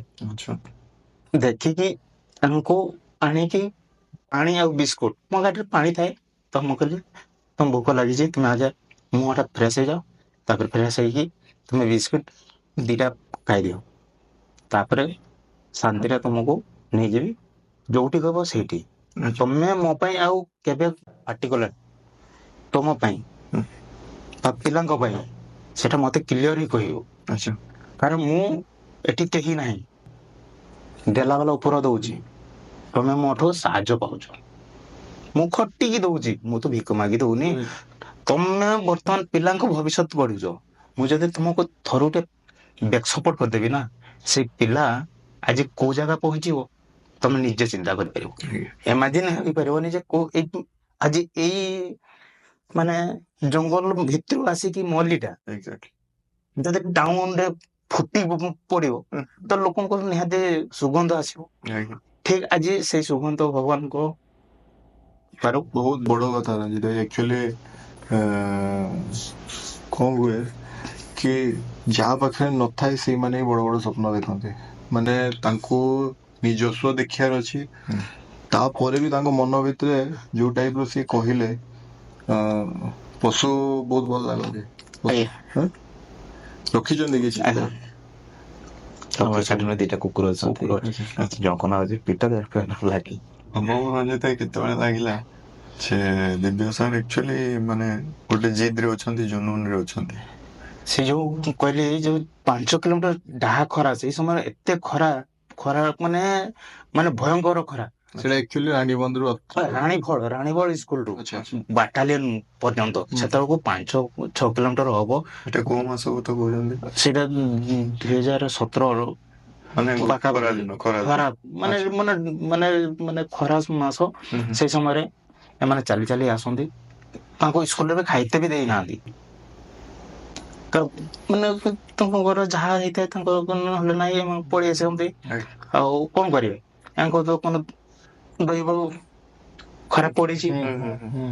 ଆଉ ୟାଙ୍କର ଗୋଟେ ଜିଦ ରହିଛି ଯେ ଆମେ ପିଲାଙ୍କୁ ଟ୍ରେଣ୍ଡ କରିବୁ, ଆମେ ଖାଉ ନ ଖାଉ ସେଟା ବଡ ଜିନିଷ ନୁହଁ, ଆମେ ଚାଲିକି ହେଲେ ବି ପାଣି ପିଇକି ହେଲେ ବି ପହଞ୍ଚିବୁ ରୁମ୍। କିନ୍ତୁ ପିଲାଙ୍କୁ ଯେମିତି ହେଲେ ବି ସେତେବେଳେ ଅପସନ ଥିଲା ରାଇଟ କି ମତେ ଗଭର୍ଣ୍ଣମେଣ୍ଟ ଜବ ପାଇଁ ମତେ ଟ୍ରାଏ କରିବାର ଅଛି। ଆପଣ କହୁ ବି ଥିଲେ କି you are a good student, ତ ପ୍ଲସ୍ ବିପିଡ ବି କରୁଥିଲେ। ତାପରେ ପୁଣି ସ୍ପୋର୍ଟସ କୋଟା ବି ରହିଲା, କାହିଁକିନା ଆପଣ ଯାଇକି ନ୍ୟାସନାଲ ଖେଳିଛନ୍ତି। ତ ମାନେ ଜବ ରୁ ବାହାରିକି ନାଇଁ ଜବ କରିବିନି, ମତେ କିଛି କରିକି ଦେଖିବାର ଅଛି, ମାନେ ଏଇ ଜିନିଷଟା କେମିତି ଆସିଲା? କିଏ ଇନ୍ସପିରେସନ କିଏ? ଇନ୍ସପିରେସନ ତ କହିବି କି ଆମର ସାମନ୍ତ ସାର୍। ଆଚ୍ଛା, ସାମନ୍ତ ସାର୍ ମାନେ ଆମକୁ ବହୁତ ଶିଖେଇଛନ୍ତି। କେବେ ଦେଖା କରିଛନ୍ତି ନା? ହଁ, ବହୁତ, ମୁଁ ବହୁତ କ୍ଲୋଜ ମିଶିଛି ସାର୍। ହଁ, ଛୋଟବେଳୁ ପଢିଲା ବେଳୁ ହିଁ ଆଜି ପର୍ଯ୍ୟନ୍ତ ଯେବେ ବି ଯାଏ, ଯେବେ ଆସନ୍ତି ମୟୂରଭଞ୍ଜକୁ ସାର୍, ନିହାତି ଦେଖା କରେ ସାର୍। ଆଉ ସାର୍ ହିଁ ବଡ ଇନ୍ସପିରେସନ ମୋ ପାଇଁ। ତାଙ୍କ ଷ୍ଟୋରି ବି ସେଇଭଳିଆ। ତ ଇଚ୍ଛା ବାସ୍ ଥିଲା କି କାମ କରିବା ପାଇଁ ଲୋକଙ୍କ ପାଇଁ। ମୁଁ କହିଲି ମୁଁ ଚାକିରି କରିବି, ବାନ୍ଧି ହେଇଯିବି। ଚାକିରି କରିକି ବି କରିପାରିଥାନ୍ତେ। କରିପାରିଥାନ୍ତି, ତ ସେଇଟା ଆସିଲା। ଆଟଲିଷ୍ଟ ଫାଇନାନ୍ସ ର ପ୍ରୋବ୍ଲେମ ହେଇନଥାନ୍ତା। ତ ସେତେବେଳେ ଗୋଟେ ଜୋସ୍ ଥିଲା, ସେତେବେଳେ ମାନେ ୟଙ୍ଗ, ତ ଗୋଟେ ଅଲଗା ପ୍ରକାର ଜୋସ୍। ତ ବିପେକ୍ କଣ୍ଟିନ୍ୟୁ ଚାଲିଥାଏ ସେ ସମୟରେ, ଛୁଟି ଡାକି ପଳେଇ ସେ ସମୟ 2017 ଆମେ ଆରମ୍ଭ କଲୁ ଯୋଉ ରୂପାଲିରେ। ତ ଆମେ ସାର୍ଙ୍କ ସହିତ କଥା ହେଇଥିଲେ ସ୍କୁଲରେ। ମୁଁ କହିଲି ରୂପାଲିକୁ ତୁ କେତେ ଦିନ ଯିବା ଆସିବା କରିବୁ ଏମିତି? ତ ମୁଁ ସାର୍ଙ୍କୁ କହିଲି ସାର୍ ଆପଣ ପଇସା ଦିଅନ୍ତୁ ନ ଦିଅନ୍ତୁ କିଛି ଅସୁବିଧା ନାହିଁ, ଝିଅଟାକୁ ରହିବାକୁ ଦିଅନ୍ତୁ, ଟିକେ ଖାଇବାକୁ ଦେବେ, ଆଉ କିଛି ଦରକାର ନାହିଁ। ତ ସାର୍ ବି ଯାହା ବହୁତ ଖୁସି, ମାନେ ରାଜି ହେଇଥିଲେ, ଖୁସି ହେଇଥିଲେ। ତାଙ୍କ ନିଜ ରିକ୍ସରେ ସେ ରଖିଥିଲେ। ଆଉ ତାଙ୍କୁ ସେ ପିଲାଙ୍କୁ ଆମେ 20 ଦିନ ଟ୍ରେନିଂ ଦେଲା ପରେ ଷ୍ଟେଟ୍ ଟୁର୍ଣ୍ଣାମେଣ୍ଟ ଖେଳିବା ପାଇଁ ଗଲେ, ଝିଅ କେବଳ ଗାର୍ଲସ। ତ ସେମାନେ ବହୁତ ଭଲ ରେଜଲ୍ଟ କଲେ, ସେମିଫାଇନାଲରେ ପହଞ୍ଚିଲେ। ଆଉ କେତେ ବଢିଆ ଥିଲା କି ପିଲାମାନେ ବହୁତ ଶିଖିବା ପାଇଁ ବହୁତ ଇଚ୍ଛା ଥିଲା, ଆଉ ବହୁତ ଜଲଦି ଶିଖିଲେ। ଆଉ ସେମିଫାଇନାଲ ଭୁବନେଶ୍ୱର ଟିମକୁ ମାନେ ବହୁତ କଣ୍ଟେଷ୍ଟ ବି କରିଥିଲେ। ଭୁବନେଶ୍ୱର ସହିତ ଆଉ କଣ୍ଟେଷ୍ଟରେ ଟିକେ ପାଇଁ ବାସ୍ 5 ସ୍କୋର ପାଇଁ ଆମେ ହାରିଗଲୁ। ସେଇଠୁ ପୁଣି ଆତେ ତାଙ୍କୁ ଆମେ ଟ୍ରେନିଂ କଲୁ ଆଉ 3 ମାସ। ମାନେ ସେଇ ଟୁର୍ଣ୍ଣାମେଣ୍ଟ ପରେ ମାନେ କିଛି ଚେଞ୍ଜେସ୍ ଆସିଲା ତାଙ୍କ ଏପ୍ରୋଚ୍ ରେ ତାଙ୍କର ମାନେ ଯୋଉ ସ୍କୁଲ ମାନେ ସେମାନେ ଏକ୍ସାଇଟେଡ୍ ହେଲେ କି ଏଇ ଗେମ୍ ପ୍ରତି? ବହୁତ ଏକ୍ସାଇଟେଡ୍ ହେଲେ ସ୍କୁଲ ମାନେ ବହୁତ ଏକ୍ସାଇଟେଡ୍ ହେଲେ ବେସିକାଲି ଆମ ହେଡ୍ ସାର୍ ଏବଂ ସମସ୍ତ ଷ୍ଟାଫ୍ ସ୍କୁଲରେ କୋଉଠି ସେମାନଙ୍କୁ ପ୍ରାକ୍ଟିସ ଟ୍ରେନିଂ ପଡିଆ ଅଛି ସ୍କୁଲ ସେ ପଡିଆ ସେମାନେ ସବୁ ଛୁଆ ହଷ୍ଟେଲରେ ରୁହନ୍ତି। ଆଚ୍ଛା ବହୁତ ଖୁସି ଲାଗିଥିବ ହଁ ବହୁତ କି କଷ୍ଟଟା ଏତିକି ଯୋଉ ଦିନର କଷ୍ଟ ମାନେ ଫାଇନାଲି ତାପରେ ନ୍ୟାସନାଲ ପାଇଁ ଚାନ୍ସ ମିଳିଲା ନ୍ୟାସନାଲ ମାନେ ଓଡିଶା ଟିମ୍ ପାଇଁ ଆମର 3 ଜଣ ପିଲା ସିଲେକ୍ସନ ପାଇଲେ ସେଇ ସ୍କୁଲରୁ। ସେଇ ସ୍କୁଲରୁ ଅଣ୍ଡର 14 ପାଇଲେ। ତ ସେ ପର୍ଯ୍ୟନ୍ତ ସେଇ ସ୍କୁଲରେ ହିଁ ଷ୍ଟୋରି ଚାଲିଛି ମାନେ ସେ ସ୍କୁଲରୁ another ସ୍କୁଲ କି ଅଲଗା ପିଲା ଓକେ। ତାପରେ ସେଇ ସ୍କୁଲର ପିଟି ଯୋଉ ଥିଲେ ସେ ତ ଟ୍ରାନ୍ସଫର ହେଇଗଲେ ଚାନ୍ଦୁଆ ହାଇ ସ୍କୁଲକୁ ଆମର 20 ଚାନ୍ଦୁଆ। ତ ସେଇଠିକୁ ଆମେ ଗଲୁ ସେଠି ଆମର ପିଲା ପୁଅ ପିଲା ସେଠି ଟ୍ରେନିଂ ଆମ ଆରମ୍ଭ ହେଲା ସେଠି ବଏଜ ମାନଙ୍କର। ଆଚ୍ଛା ସେଠି ଆମର 2ଟା ପିଲା ନ୍ୟାସନାଲ କଲେ SCFI ରେ ଚାନ୍ଦୁଆ ହାଇସ୍କୁଲ ଚାନ୍ଦୁଆ ହାଇସ୍କୁଲ। ଆଚ୍ଛା। ତ 2017ରେ ଆମକୁ 6-7 ଆମକୁ ଆଚିଭମେଣ୍ଟ ମିଳିଗଲା ମାନେ ସମସ୍ତେ ନ୍ୟାସନାଲ ପିଲା ଆମର 6-7 ଜଣ ନ୍ୟାସନାଲ ଖେଳିଥିଲେ। ଆଚ୍ଛା ତ ସେତେବେଳକୁ ବିପିଡି ବି ଚାଲିଥିବ ଚାଲିଛି ଆଚ୍ଛା ତ ସେତେବେଳେ ଆମର କିସ୍ ର ଷ୍ଟୋରି ସହିତ ସେ ପର୍ଯ୍ୟନ୍ତ କିଛି ଲିଙ୍କ ନାହିଁ ନାଇଁ କିସ୍ ରୁ ମୁଁ ବାହାରି ଯାଇଛି ବାହାରି ସେତେବେଳକୁ। ଯାଇଛନ୍ତି ତ ଖାଲି ମାନେ ଏଇଟା ନିଜର ନିଜର ଏଇଟା ଥିଲା। ଯେତିକି ନିଜେ କରିପାରୁଛନ୍ତି ନିଜେ ସେତିକି ଚଲେଇଛନ୍ତି। ଆଜ୍ଞା। ତ ଯାହା ବି ହୁଏ ସାଙ୍ଗମାନଙ୍କୁ ହେଲ୍ପ ମାଗେ ଭାଇମାନଙ୍କୁ ବଡ ଭାଇମାନଙ୍କୁ ସେ ଆଉ ବାପାଙ୍କ ସହିତ ଇକ୍ୱେସନ ଟା କେମିତି ଥିଲା ବାପାଙ୍କୁ ସେଇ ଟାଇମ ରେ? ବାପାଙ୍କୁ କେବେ ମୁଁ କହିନି କି ପଇସା ତ କହି ପାରୁନଥିବେ। ନାଇଁ ବାପା ଆଜି ପର୍ଯ୍ୟନ୍ତ ଜାଣିନାହାନ୍ତି ଏ ବିଷୟରେ। ଆଚ୍ଛା ଆଜି ପର୍ଯ୍ୟନ୍ତ ଜାଣିନାହାନ୍ତି? ବାପା ଜାଣିନାହାନ୍ତି କି ମୁଁ ଏତିକି ଦିନ ଉପାସ ରହିଛି କି କଣ କରୁଛି। ବାପାଙ୍କୁ ଜବ୍ ହେଲା ପରେ ଯାଇକି ବାପା ଜାଣିଥିବେ କି ପରେ ବଟ୍ ଏଇ ଷ୍ଟୋରି ସେ ଆଜି ପର୍ଯ୍ୟନ୍ତ ଜାଣିନାହାନ୍ତି। ଜାଣିନାହାନ୍ତି। ସମ୍ବଲପୁରରେ ଆପଣ ଡିପେଣ୍ଡ କରୁଥିଲି କିନ୍ତୁ କ୍ଲାସ୍ କ୍ଲାସ୍ କରୁଥିଲି ମାନେ ଯୋଉ 3-4 ଦିନ ଯୋଉ ଛୁଟି ମିଳିଯାଏ ପଳେଇ ଆସେ କି ନହେଲେ ଛୁଟି ମାଗିକିରି ପଳେଇ ଆସେ। ସେଇ ଛୁଟିରେ ଆପଣ ଏଠିକି ସେ ଟ୍ରେନିଂ ଦିଆହଉଛି। ତ ବାପାଙ୍କୁ ସେ ଜିନିଷ କହିଲା ମାନେ ବାପା ରାଗିବେ କି ପଇସା ଆମେ ଇନଭେଷ୍ଟ କରୁଛୁ ଯାଇକି ଇଏ କରୁଛୁ ବାପା ଯୋଉ ପଇସା ଆଚ୍ଛା ସେଇ ଟୁର୍ଣ୍ଣାମେଣ୍ଟ ପରେ ଫାଇନାନ୍ସିଆଲି କିଛି ସେମାନେ ହେଲ୍ପ କଲେ ସ୍କୁଲ? ହଁ ସ୍କୁଲ ତାପରେ ସେ ଆମର ଯୋଉ ରୂପାଲିକୁ ସେମିତି କିଛି ଦିଅନ୍ତି ପକେଟ ମନି। ସାଲାରୀ ତ ପକେଟ ମନି ଯାହା ବି ସେତିକି ଦେଲେ ଖୁସି ଲାଗିଲା କି ସେ ମୁଁ କହିଲି ଯାହା ବି ଜଣେ ଆମର ପାଇଲା। ଆଉ ତ ତା ଦିଦି ମାନେ ବି ସମସ୍ତେ ରୂପାଲିର ତାକୁ ବହୁତ ସପୋର୍ଟ କରନ୍ତି ସେମାନେ ଦିଅନ୍ତି ତାଙ୍କ ମା ବାପା ବି ଦିଅନ୍ତି। ଆଉ ସିଏ କିନ୍ତୁ ସମସ୍ତଙ୍କୁ କହିଥାଏ କି ଆମେ ଯାହା କିଛି ତାକୁ ସେ ଯେହେତୁ ଲୋକାଲ ସେଠି ପଢୁଥିଲା ସେ କି ଷ୍ଟୁଡେଣ୍ଟ ତ ସେଇଠୁ ସେଇଥିପାଇଁ ଆମ ଭିଜନ ଟା ବି ଏକା ହେଇଗଲା। ତ CITS ଆସିକି ରଗ୍ବି ଆରମ୍ଭ କରିଦେଇଥିଲା କେବଳ ଓମେନ୍ସ ଆମ କଲେଜରେ ଯୋଉ MPC କଲେଜରେ। କିନ୍ତୁ ଆମେ ପୁରା ଷ୍ଟ୍ରେଟ୍ କରିନଥିଲୁ ସେଇଟା ସ୍କୁଲରେ ଆରମ୍ଭ କଲୁ ସେଇ ମୁଁ ଆସିଲା ପରେ। ତାପରେ ହେଇଗଲା 2018ରେ ବି ଆମେ ପିଲା ଆମର ଗଲେ ନ୍ୟାସନାଲ। ତାପରେ 2019ରେ ବି ନ୍ୟାସନାଲ ଗଲେ। ତାପରେ SBS ଆମେ ସ୍କୁଲ ଇଏ କଲୁ ତାପରେ ଯୋଉ ଟାଇପର ଗୋଟେ ସ୍କୁଲ ଆମକୁ ଡାକିଲେ କଲେକ୍ଟର ଆମ ସେ ସ୍କୁଲକୁ ରାଣୀବେଳକୁ ଆଉ ଆମର ଥିଲେ ଯୋଉ ଚାନ୍ଦୁଆ ତ ସେ ସ୍କୁଲ ମୟୂରଭଞ୍ଜ କଲେକ୍ଟର ଆମର ଯୋଉ ଥିଲେ କଣ ଥିଲେ ବୋଧେ ନା ତାଙ୍କ ପରେ ମିନାସ ତ ସିଏ ଆମର ଅମର ଭାଇଙ୍କର ସହାୟତାରେ ଆଉ ଆମର ଥିଲେ ଦେବାଶିଷ ମାର୍ଣ୍ଡି ତାଙ୍କୁ ଆମେ ନୂଆ ସେତେବେଳେ ଦେଖୁଥାଉ ସିଏ ଏଣ୍ଟ୍ରି କରିଥାନ୍ତି ପଲିଟିକ୍ସ। ତ ଆମେ ଚିହ୍ନି ନଥିଲୁ ତ ତାଙ୍କ ଥ୍ରୋରେ ଆମେ ଭାଇ କହିଲି ଯାଇକି ଦେଖା କର ଭାଇଙ୍କୁ ଯାଇକି ଦେଖା କରିଥିଲୁ ଭାଇଙ୍କୁ ସିଏ ବହୁତ ସପୋର୍ଟ କରିଥିଲେ ଦେବାଶିଷ ଭାଇ।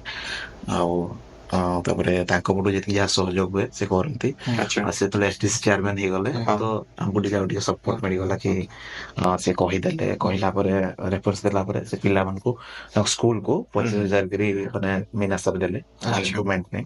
ତ ଆମକୁ ଆଉ ଟିକେ ଖୁସି ଲାଗିଲା କି ହଁ ଯାହା ଆମେ କିଛି କଲୁ। ରଞ୍ଜିତ ସାର୍ ଙ୍କୁ କେତେ ଟୁର୍ଣ୍ଣାମେଣ୍ଟ ନେଇକି ଯାଇଥିଲେ? ରଞ୍ଜିତ ସାର୍ ସବୁ ଯୋଉ ଟୁର୍ଣ୍ଣାମେଣ୍ଟ ପାଖରେ ଯୋଉଠି ହୁଏ ସେଇଟା ପଳେଇ ଆସିଲୁ ଏଠି ଆମେ କେମିତି ଲାଗେ ମାନେ ଖେଳ ବଢିଆ 2018ରେ ଆମର ଏଠି ନ୍ୟାସନାଲ ବି ହେଇଥିଲା ଆମର। ରଞ୍ଜିତ ଭାଇ ଯିବା ଭିତରେ କୋଉ ଟୁର୍ଣ୍ଣାମେଣ୍ଟ ଜିତିଛନ୍ତି? ମାନେ ଏମିତି କି ରଞ୍ଜିତ ଭାଇ ପ୍ରେଜେଣ୍ଟ ଅଛନ୍ତି ଟୁର୍ଣ୍ଣାମେଣ୍ଟ ପିଲା ଜିତିଛନ୍ତି ଚାମ୍ପିୟନ ହେଇଛି ନା? ପୁରୀ ଯାଇଛି 2017ରେ ତାପରେ 18ରେ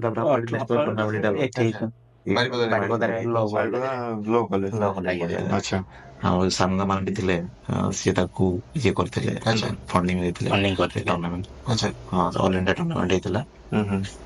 ତାପରେ ଆପଣ ଜାଣିଛନ୍ତି ମାନେ କ୍ୟାରିୟରରେ ଆସେ ବାଧାବିଘ୍ନ ଆସେ।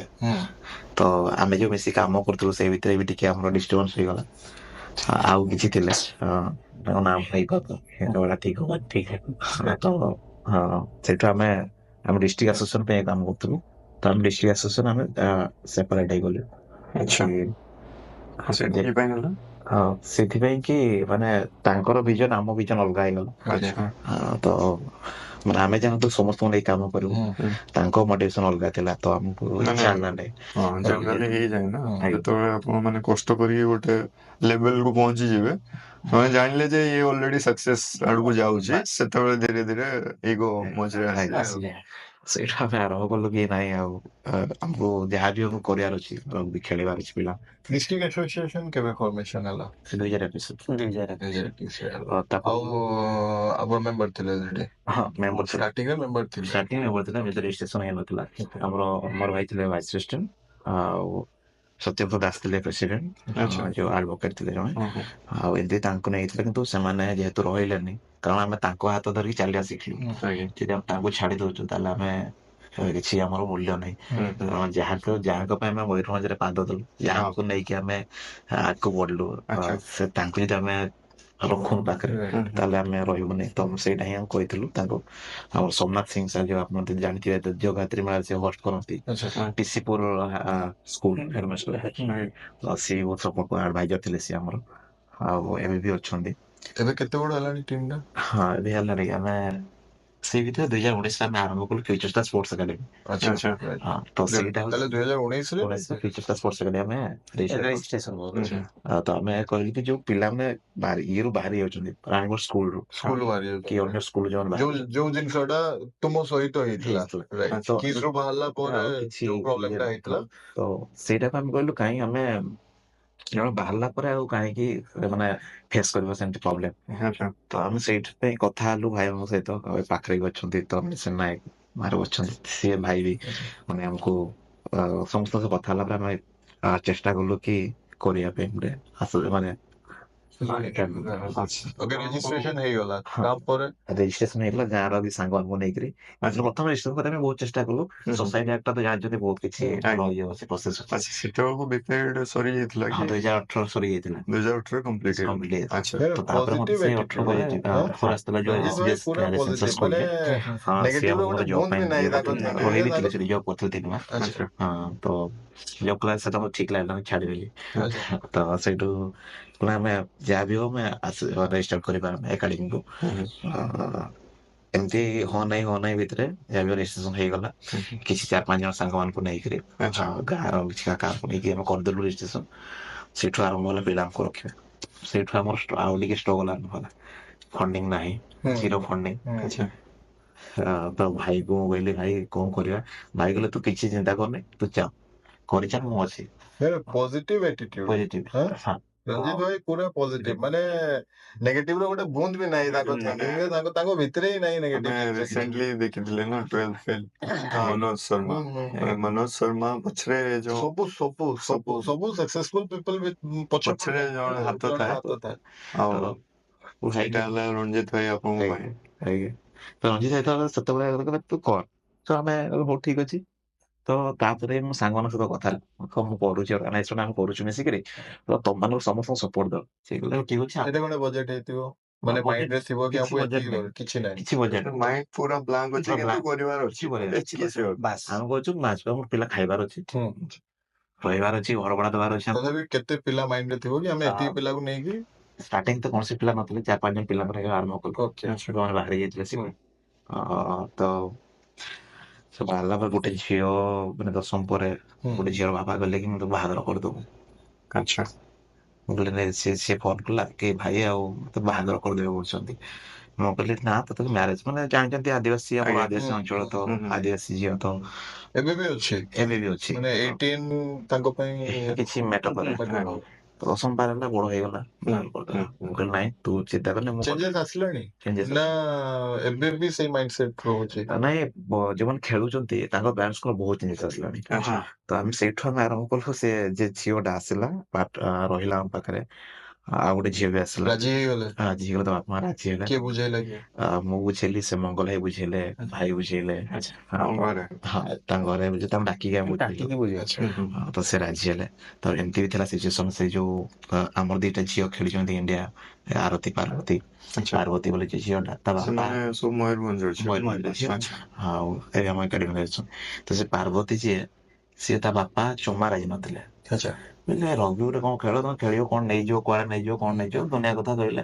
ତାଙ୍କୁ ମାନେ ଯାହା ହେଲେ ବି ବାପା ମାନେ ତାଙ୍କ ଚିନ୍ତାଧାରାଟା ସେତିକି ରହିବ ରହିବ ଗୋଟେ ଝିଅଟାକୁ ଛାଡିବାକୁ। ରାଇଟ୍। କିନ୍ତୁ ସେ ଝିଅର ସେତିକି ଇଚ୍ଛା ଥିଲା ଆଚ୍ଛା କି ନାଇଁ ବାପା ମୁଁ ରହିବି, କିଛି ଅସୁବିଧା ନାହିଁ। ତ ଯାହା ହଉ ସେଇ ଜଷ୍ଟ ଆରମ୍ଭ କରିଛୁ ଆମେ, କୋଭିଡ ଆସିବା। ଆଚ୍ଛା ତ ବଢିଆ ମାର୍ଚ୍ଚ କୋଭିଡ ଆସିଗଲା। ହଁ, ପୁରା 2020। ସେତେବେଳେ ଯୋଉ ଏକାଡେମୀ ଆପଣ କଲେ, ଫ୍ୟୁଚର ଷ୍ଟାର ସ୍ପୋର୍ଟସ ଏକାଡେମୀ, ସେଟା ପାଇଁ ଘର ତ ଦରକାର ହୋଇଥିବ। ଘର ଫର କୋଉଠି ନେଲେ ପୁଣି? ଭଡା ନେଲୁ। ଆଚ୍ଛା, ଭଡା ଘରେ ଏକାଡେମୀ ଷ୍ଟାର୍ଟ କଲେ। ଆଉ ground ବାରିପଦାରେ ଗ୍ରାଉଣ୍ଡ ଥିଲା ସେ ଆମର ଲ ବଢିଆ। ବାରିପଦାରେ ଘର ଭଡା ନେଲେ। ଆଜ୍ଞା। ତ ସେଇଠୁ ଘର ଭଡା କେତେ ଥିଲା ସେଇ ଟାଇମରେ ଯୋଉଟା ନେଲେ? ମାନେ ମାନେ କିଛି ଘର ଥିଲା ଆମର ରୁମ୍ ଥିଲା ମାନେ 2200-2300 ଟଙ୍କା ଥାଏ। ଆଚ୍ଛା ତ ଗୋଟେ ରୁମ୍ ରେ କିନ୍ତୁ ସେମାନଙ୍କୁ ପିଲାମାନଙ୍କୁ ରଖୁଥିଲୁ। ତାପରେ ଝିଅ ରହିବ ମାନେ ସେଫ୍ଟି ବି ଦରକାର। ସେଫ୍ଟି ଦରକାର। ବିଲ୍ଡିଂ ବିଲ୍ଡିଂ, ହଁ। ଆଚ୍ଛା ମାନେ ବିଲ୍ଡିଂ ରୁମ୍ ସେପାରେଟ। ଆଚ୍ଛା ଏ ଯୋଉ ଆମର ରୁହନ୍ତି ନାଇଁ କି ମେସ୍, ମେସ୍ ଆଚ୍ଛା ମେସ୍ ରୁମ୍ ନେଇଥିଲୁ। ଆଚ୍ଛା ତ ସେଇଠୁ ଆମେ ଆଉ ଯୋଉଟା ଅତି କ୍ଲୋଜ ଲୋକ ଯିଏକି ଆମ କଥା ରଖିବେ, ଯୋଉ ଆମ ପିଲା ରହୁଛନ୍ତି ଯେହେତୁ। ରେଣ୍ଟ ନଉଥିଲେ ସେତେବେଳେ? ହଁ, ନଉଥିଲେ। ନଉଥିଲେ। ନାଇଁ ଯେ ମାନେ ଆପଣଙ୍କ ଭିଜନ, ଆପଣଙ୍କ ଇଏରେ କିଛି କନସେସନ କି କିଛି ସେମିତି କିଛି? ନା କୋଭିଡ ଟାଇମରେ ବି ରେଣ୍ଟ ସମସ୍ତେ ବନ୍ଦ ହେଇଗଲା। ବନ୍ଦ ହେଇଗଲା। ଆଚ୍ଛା, ସମସ୍ତେ ପିଲା ବି ପଳେଇଲେ। ଅଜୟ ଟାଇପ ର ନାହିଁ ନା। ହଁ, ରାଇଟ୍। ସେ ଛାଡିଦେଲେ, ଆମେ ଛାଡିଦେଲୁ। ତାପରେ 2020 ଲାଷ୍ଟ, 20 ଲାଷ୍ଟରେ ଆମର 21 ପାଖାପାଖି ଆମର ଆସିଲା ଯୋଉ କୋଭିଡ ଜଷ୍ଟ ଏଣ୍ଡ ହଉ, ସେ ସମୟରେ କ୍ୟାମ୍ପ ପାଇଁ ଆମର ଡାକରା ଆସିଲା, ଇଣ୍ଡିଆ କ୍ୟାମ୍ପ ପାଇଁ। ଆଚ୍ଛା ତ ସେମାନେ ରାଣ୍ଡମଲି ସିଲେକ୍ସନ କଲେ।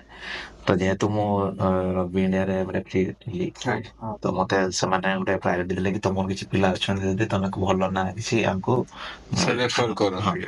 ତ ମୁଁ ରେଫର କଲି ଆମର 4 ଜଣ ଝିଅଙ୍କ ନାଁ। ଆଉ ପାର୍ବତୀ ବି ସେ ପାର୍ବତୀ, ଆରତୀ, ପୁଲକ ଆଉ ସାରଥୀ ବୋଲି ଝିଅଟେ। ଆଚ୍ଛା ତମେ 4 ଜଣଙ୍କୁ ଆମେ ତାଙ୍କ ଘରୁ ଡକେଇଲୁ। ମୁଁ କହିଲି ରହିବା ପାଇଁ ନା, କୋଭିଡ ଟାଇମରେ କୋଉଠି ରଖିବା। ତ ମୁଁ ଗାଁରେ ଥାଏ ସେ ସମୟରେ। ସେଇ ଭିତରେ 2019 ମତେ କିସ୍ରେ ମତେ ଚାକିରି ମିଳିଯାଇଥାଏ, ମାନେ ମୟୂରଭଞ୍ଜ କିସ୍ରେ ଆମର ହେଇଛି। ଆଚ୍ଛା, ବାଙ୍କିଶ୍ୱର। ତ ସେଇଠୁ ସେ ବାଙ୍କିଶ୍ୱରରେ ମୁଁ କୋଭିଡ ଟାଇମରେ କୋଭିଡ ଡ୍ୟୁଟି ବି କରିଛି ସେ ହସ୍ପିଟାଲରେ।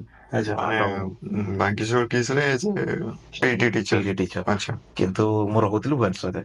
ତ ସେଇଠୁ ରହିକି ଯାହା ମୋ ଦରମା ମିଳେ ଭାଇଙ୍କୁ ପଠେଇଦିଏ, ଭାଇ ତମେ ଭଡା ଦେଇଦବ। ଆଉ ହ୍ୟାଣ୍ଡେଲ କର। ଚନ୍ଦନ ବୋଲି ଗୋଟେ ପିଲା ଥିଲା ଆମର, ସିଏ ଟ୍ରେନିଂ ଦଉଥିଲା ପିଲାଙ୍କୁ। ସିନିୟର ପିଲାଟା, ମୁଁ ତୁ ଟ୍ରେନିଂ ଦେ, ହଁ ଭାଇ ତମ ସବୁ ଅନ୍ୟ କଥା ବୁଝିବେ। ସିଏ ଯାହା ବି ହଉ ଡାଲି ପକାଇ ପିଲାଙ୍କୁ ଟ୍ରେନିଂ ଦଉଥିଲା ସେ 2019ରେ, କୋଭିଡ ପୂର୍ବରୁ। ତାପରେ ସେ ଯାହା ପଇସା ମିଳେ 10-12 ହଜାର ଟଙ୍କା ଦରମା ଥିଲା, ସେତିକି ପଇସାରେ ମୁଁ ଦଉଥିଲି ଭାଇଙ୍କୁ ନିଜର ଖର୍ଚ୍ଚ। ସେଇ ଭିତରେ ଗୋଟେ ଗାଡି, ବାଇକ୍ ଗୋଟେ କିଣି ଦେଇଥିଲି ଯିବା ଆସିବା ପାଇଁ। ତାର EMI ଭିତରେ ଚାଲିଥାଏ। କିନ୍ତୁ ସେବେ ବାପା ମାଙ୍କୁ କେବେ କୁହେନି କି କିଛି କେତେ କଣ କଷ୍ଟ ହଉଛି ସେଟା କହିଲେ ଅସୁବିଧା, ବାପା ମନା କରିଦେବେ ତୁ ଯାଆନି, ସେଟା କଣ କରିବୁ, କଣ ଫାଇଦା। ତ ସେଇଠୁ ମୁଁ ଚୁପଚାପ ରହିଗଲି। ସେଇ ପିଲାଙ୍କୁ ଡାକିଲୁ ଆମେ ରଖିବା ପାଇଁ। ବେଶୀ ମାନେ ଫେସ୍ କଲୁ ପ୍ରୋବ୍ଲେମ କି ରଖିବୁ କୋଉଠି କୋଭିଡ ଟାଇମଟା। ତ ମୁଁ ଘରେ କଥା ହେଲି, ମୁଁ କହିଲି ବାପା ଆଉ ଝିଅ ଗୁଡା ଆସିବେ, ତାଙ୍କୁ ଘରେ ରଖିବା। ତ ଆଚ୍ଛା, ଘରେ ସେତେବେଳେ ଯାଏ ବାପା କିଛି ଜାଣିନଥାଏ। ରଖିଲେ ଛୁଆଙ୍କୁ ଟ୍ରେନିଂ ଦେବି। କଣ ପାଇଁ କି ମୁଁ କହିଲି ନାଇଁ, ଖେଳ ଅଛି, ତାଙ୍କ ଇଣ୍ଡିଆ ଟିମରେ ଖେଳ ଅଛି, ସେମାନେ ଯିବେ ଖେଳିବେ। ଆଉ ଯଦି ସିଲେକ୍ସନ ପାଇଗଲେ ତାଙ୍କୁ ଭଲ ଇଏ ମିଳିଯିବ। କହିଲେ ପଇସା କୋଉଠୁ ଆସିବ, ଏତେ ଟଙ୍କା ଏଇନା ଖର୍ଚ୍ଚ ହବ ଯୋଉ। ମୁଁ କହିଲି ତମେ ଚିନ୍ତା କରନି, ହେଇଯିବ। ମୁଁ କହିଲି ହେଇଯିବ, ତମେ ଖାଲି ରାଜି ହେଇଗଲେ ହେଇଯିବ। ହଉ ଠିକ ଅଛି। ଦୋକାନ ଏବେ ବି ଅଛି? ନାଇଁ, ଦୋକାନ ବନ୍ଦ ହେଇଯାଇଛି। କେବେ ବନ୍ଦ ହେଲା? ବନ୍ଦ ହେଲା 2010 ପାଖାପାଖି। 2010 ମାନେ ସେଇ ଟାଇମରେ, ଯୋଉ ଟାଇମରେ ପିଲା ଆସିକି ରହିବେ ଘରେ, ସେତେବେଳେ ମଉସା କଣ କରୁଥିଲେ? ବାପା ଏଇ 2019 କଥା ମୁଁ କହୁଛି। ବାପା ଜବ୍ ପାଇଯାଇଥିଲେ ସେତେବେଳକୁ। ଜବ୍ ପାଇଯାଇଥିଲେ। ତ ମୁଁ କହିଲି ରଖିବା ତ କିଛି ଅସୁବିଧା ନାହିଁ। ବାପା କହିଲେ ହଉ ଠିକ ଅଛି। ଆଉ ବାପା କେବେ ମନା କରନ୍ତିନି ମତେ। ପ୍ଲସ୍ ପଏଣ୍ଟ ଯେ ମୁଁ କେବେ ମନା କରନ୍ତି। ମୋ ଖେଳ ଗୋଟେ ଏମିତି ଥିଲା କି ମୁଁ କ୍ରିକେଟ ଟିମକୁ ବି ନେଇକି ଆସି ଭୁବନେଶ୍ୱରରୁ ଆଣିକି ଏଠି ଖେଳିଦେଇଛି ଆମ ଗାଁରେ। ଗାଁ କ୍ରିକେଟ ଟୁର୍ଣ୍ଣାମେଣ୍ଟ ହୁଏ। ତ ମାନେ ୱିକନେସ୍ ଅଛି ଏବେ ୱିକନେସ୍ ଅଛି। ତ ମୁଁ କ୍ରିକେଟ ଟିମ ଗୋଟେ କରିଦେଇଛି, କଳିଙ୍ଗ ସୋଲଜର ନାଁ ଦେଇଦେଇଛି। ଆଚ୍ଛା। ନେଇ ଆସେ ଯେତେବେଳେ ଇଚ୍ଛା ପିଲା ଖେଳିଥାନ୍ତି। ପ୍ରଥମ ଥର ଆସିଥିଲୁ ରଣସ ନେଇକି ପଳେଇଲୁ ଛୋଟ ଛୋଟ ଛୁଆ। ତ +3 ଚାଲିଥାଏ। ଆଚ୍ଛା। ତ ସେତେବେଳେ ମୋ ବାପା କିଛି କହିଲେନି। ମୁଁ କହିଲି ଠିକ ଅଛି ବାପା ତ କହୁନାହାନ୍ତି, ଇଚ୍ଛା ଅଛି। ତ ଘର ସେମିତି ଏତେ ଇଏ ନାହିଁ। ସେଇ ଗୋଟେ ଘରେ ଆମେ ଗୋଟେ ରୁମରେ ରହିଯାଉଛୁ ସମସ୍ତେ। ତ ଏମାନେ ତ ସେ ପିଲା ଆସିକି ସବୁ ସେଇଠି ରହିଲେ। ହଁ ଟ୍ରେନିଂ କେତେ ମାସ ଚାଲିଲା ଘରେ? ସେଠି 2 ମାସ ଚାଲିଲା। 2 ମାସ। ଆଚ୍ଛା। 2 ମାସ ମୋର ଖାଇବା ଘରେ କୋଉଠି ପ୍ରାକ୍ଟିସ ଟ୍ରେନିଂ? ସେଠି ଗୋଟେ ପାଖରେ ଗୋଟେ ପଡିଆ ଥିଲା। ଆଚ୍ଛା। ତ ସେଇଠି କିନ୍ତୁ ଆଉ ଗୋଟେ ପ୍ରୋବ୍ଲେମ ଥିଲା ଆମ ପାଇଁ କି ଯଦି ଝିଅ ମାନେ ଆଉ ସର୍ଟ ପ୍ୟାଣ୍ଟ ପିନ୍ଧିବେ ସେଇଟା ଗାଁରେ ଗାଁ ତ ସେଇଟା ଭୟ ଥିଲା। ତ ମୁଁ ତାଙ୍କ ବାପା ମା ବି ପ୍ରଥମ ଡରିଥିଲେ କି ନେଇକି ଯିବ ଘରେ ରଖିବେ କଣ କେମିତି। ମୁଁ କହିଲି ଆପଣ ମାନେ ମୋ ଉପରେ ଭରସା କରନ୍ତୁ, କିଛି ହେଲେ ମୋ ଦାୟିତ୍ୱ। ଆଚ୍ଛା। ତାଙ୍କୁ ସେତିକି ଆସୁରାନ୍ସ ଦେଇକିରି ନେଇକି ଆସିଲୁ, ତାଙ୍କୁ ପଠେଇଲେ। ବହୁତ ବଡ ଜିନିଷ ମାନେ ଆଜିକା ଡେଟରେ ଯୋଉ ଟାଇପ ର କେସେସ୍ ହଉଛି, ସେ ବାପା ମା ବି ମାନେ ଥ୍ୟାଙ୍କଫୁଲ ଆକ୍ଚୁଆଲି। ସେମାନଙ୍କୁ ବି ଆଉ salute। ଦିବ୍ୟକୁ ବି ସାଲ୍ୟୁଟ କି ମାନେ ସେମାନଙ୍କୁ କନଭିନ୍ସ କରିପାରିଲେ। ରାଇଟ୍। ଆଉ ସେମାନଙ୍କ ଭରସା ଜିତିବାଟା ନଟ୍ ଏନ୍ ଇଜି ଟାସ୍କ। ବାସ୍। ତାପରେ ସେମାନେ 2 ମାସ ସେଠି ଟ୍ରେନିଂ କଲେ। ନେଲେ ତ ସେ ଗାଁରେ କିଛି ଇସ୍ୟୁ ହେଲା କି ହାଫ କିଛି ପ୍ୟାଣ୍ଟ ହୁଏନି। ଯାହା ବି ହଉ ସମସ୍ତେ ସାହାଯ୍ୟ କଲେ। ସବୁ ସାହାଯ୍ୟ କଲେ ବହୁତ। ମାନେ ଗାଁ ଲୋକ ଆମର ୱେଷ୍ଟର୍ଣ୍ଣ ମେଣ୍ଟାଲିଟି ତ ସିଏ ଗାଁ ଲୋକଙ୍କୁ କିଛି କନଭିନ୍ସ କରିବା ପାଇଁ ହେଲା କି ନାଇଁ ମାନେ ସେମାନେ ନିଜ ଆଡୁ ନେଇଯାଆନ୍ତି। ମୁଁ ତାଙ୍କୁ କିନ୍ତୁ ଖାଲି ଗୋଟେ ସେ ମୋ ସାଙ୍ଗମାନଙ୍କୁ ସମସ୍ତଙ୍କୁ କହିଦେଲି କି ଦେଖ ମୋ ପିଲାମାନେ ଆସୁଛନ୍ତି, ଯେମିତି କିଛି ଅସୁବିଧା ନ ହୁଏ। ଆଚ୍ଛା। ତ ଗାଁରେ ମତେ ଟିକେ ସମସ୍ତେ ମାନେ ବହୁତ ଭଲ ପାଆନ୍ତି। ତ ସମସ୍ତେ କହିଲେ ଯେ ତୁ ବାହାରେ ରୁହେ ଗାଁ ପାଇଁ। ଯେତେବେଳେ ମୋ ପେପରରେ ନାଁ ବାହାରିଲା ଆଚ୍ଛା। ତ ଗାଁରେ ସମସ୍ତେ ଖୁସି ହୁଅନ୍ତି ଆମ ଗାଁର ପିଲା। ତ ସେଇଟା ବହୁତ ଖୁସି ଲାଗେ। ସେମାନେ ବହୁତ ଖୁସି ହୁଅନ୍ତି କି ତ ସେଇଠୁ ମୁଁ ବାହାରିଲା ପରେ ତାଙ୍କୁ ବୁଝେଇଲା ପରେ ସେମାନେ ବହୁତ ସପୋର୍ଟ କଲେ। ପିଲାମାନେ ଭଲସେ ଖେଳିକିରି କ୍ୟାମ୍ପ କଲେ। ଆମର ସେତେବେଳେ ଯୋଉ ଲୋକାଲ MLA ଥିଲେ ବାସନ୍ତୀ ଆମର, ସେ ବି ସପୋର୍ଟ କଲେ। ଆଉ ଲୋକାଲ ସେ ଯେତିକି ଆମର ଗାଁର ସରପଞ୍ଚ ଥିଲେ, ଆମର ସେଠି ସ୍କୁଲ ଟିଚର ମାନେ ସମସ୍ତେ କିଛି କିଛି ସାହାଯ୍ୟ କଲେ। ଏଠି ଆସିଲେ ବାରିପଦାର ଅମର ଭାଇ ବି କିଛି ସାହାଯ୍ୟ କଲେ ଆମକୁ।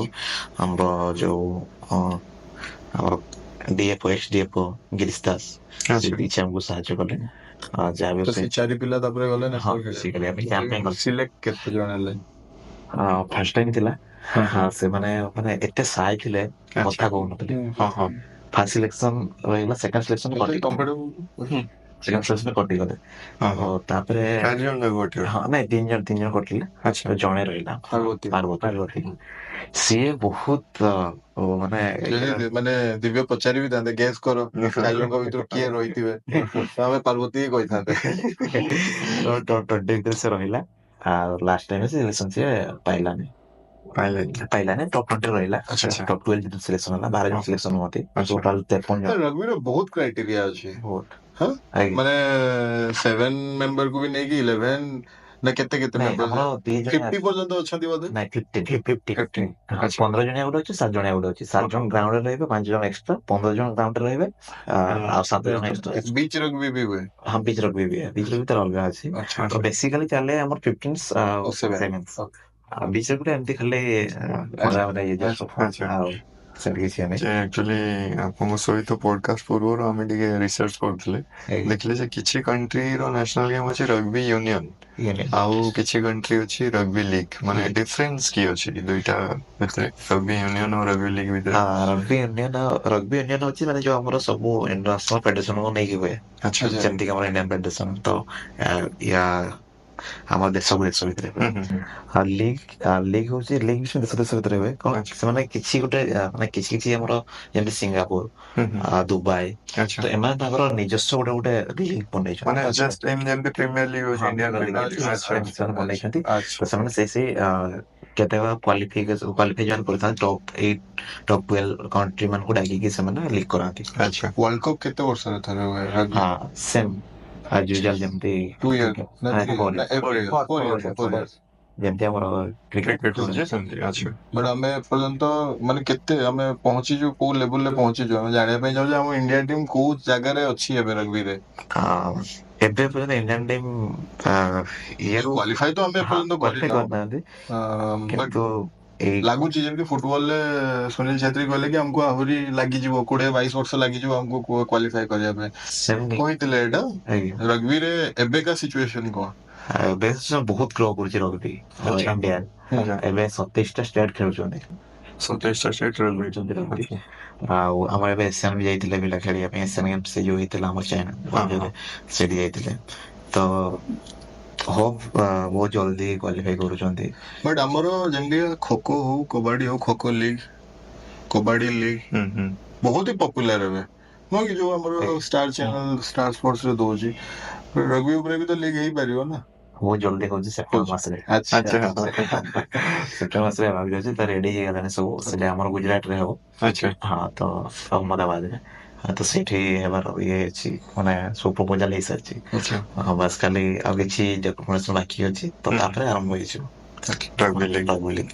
ଆଚ୍ଛା ରଗ୍ବି କହିଲେ ଆମର ମାଇଣ୍ଡରେ ଗୋଟେ ଆସେ ଆମେ ଦେଖିଥିଲୁ ନମସ୍ତେ ଲଣ୍ଡନ ସେଠି ବି ଅକ୍ଷୟ କୁମାର ଯାଇଥିଲା ତା ବୋଉକୁ ଆଣିବା ପାଇଁ ଲଣ୍ଡନକୁ ତ ସେଠି ତାକୁ ରଗ୍ବି ଜିତିଲେ ତା ବୋଉ ଯିବ ତା ସାଙ୍ଗରେ ସିଏ ତାକୁ ରଗ୍ବି ସେ କିଛି ଜାଣିନି ରଗ୍ବି ବିଷୟରେ ସେ କିଛି ଜାଣିନି ତାକୁ ଯେମିତି ତା ଶ୍ୱଶୁର କହିଲା ଷଣ୍ଢ ଭଳିଆ ଧର ଦୌଡ ସିଏ ତାର ଧରିଲା ଦୌଡିଲା ଜିତିକି ଗଲା ଆମକୁ ଲାଗେ ସେଇଆ ରଗ୍ବି ବୋଲି ଆମର ସେ ଏବେ ଚେଞ୍ଜ ବହୁତ ହେଲା ବହୁତ ହେଲାଣି ଆଉ ବିଦ୍ରୋହୀ ଗୋଟେ ଫିଲ୍ମ ଅଛି ଦେଖିଥିବେ ନିତିନର ସେଟା ଗୋଟେ ଆମର ସାଉଥ ଇଣ୍ଡିଆନ ଆଚ୍ଛା ତ ସେଇଟା ବି ରଗ୍ବି ଅଛି ସେଟା ରଗ୍ବି। ପ୍ରପର ରଗ୍ବି ଅଛି। ଆଚ୍ଛା ଆଚ୍ଛା ସେ ରଗ୍ବି ସେମାନେ ତାଙ୍କ କଲେଜ ଗ୍ରାଉଣ୍ଡକୁ ବଞ୍ଚିବା ମାନେ କଲେଜକୁ ବଞ୍ଚିବା ପାଇଁ ରଗ୍ବି ମ୍ୟାଚ୍ ଖେଳନ୍ତି। ଆଚ୍ଛା ଆହୁରି ମୁଭିଜ ଦରକାର ମୁଭିସ୍ ଦରକାର ତାପରେ ଆମର ଯୋଉ ଯାଇଥିଲେ 2007ରେ ୱାର୍ଲଡ କପ୍ ଖେଳିବା ପାଇଁ ଆମର କିସ୍ ଟିମ୍ ହଁ ଇଣ୍ଡିଆ ଟିମ୍ ଅଣ୍ଡର 14 ତ ତାଙ୍କ ଗୋଟେ ହେଇଛି ଜଙ୍ଗଲ କ୍ରାଇ ଗୋଟେ ମୁଭି ହେଇଛି ଆଚ୍ଛା କେବେ ଦେଖିପାରିବେ ସେଟା ଆଚ୍ଛା ଜଙ୍ଗଲ କ୍ରାଇ ସେଟା ପୁରା ଜଙ୍ଗଲ ଆମର କ୍ରାଇ। ଇଏ ବେସରେ ହେଇଛି ଏ ରଗ୍ବିକୁ ବେସ୍ ସେଇ କରି ଷ୍ଟୋରି ଉପରେ କିସ୍ ଉପରେ ହିଁ ହେଇଛି କିସ୍ ଉପରେ ହେଇଛି। ଆଚ୍ଛା ଆଉ ସେଟା ପୁରା ଆମର ଯୋଉ ଥିଲେ ଅଭୟ ଦେୱାଲ ଥିଲେ ସେଥିରେ actor ଆଚ୍ଛା ଅଛନ୍ତି। ଆଚ୍ଛା ଆଚ୍ଛା ଆଉ ପିଲାଙ୍କୁ ନେଇକି ଷ୍ଟୋରିଟା ସେ ବୋଧେ କୋଚ୍ ଅଛନ୍ତି ସେ କୋଚ୍ coach ରହିବ। ରାଇଟ୍ coach ରାଇଟ୍ ଅଛନ୍ତି।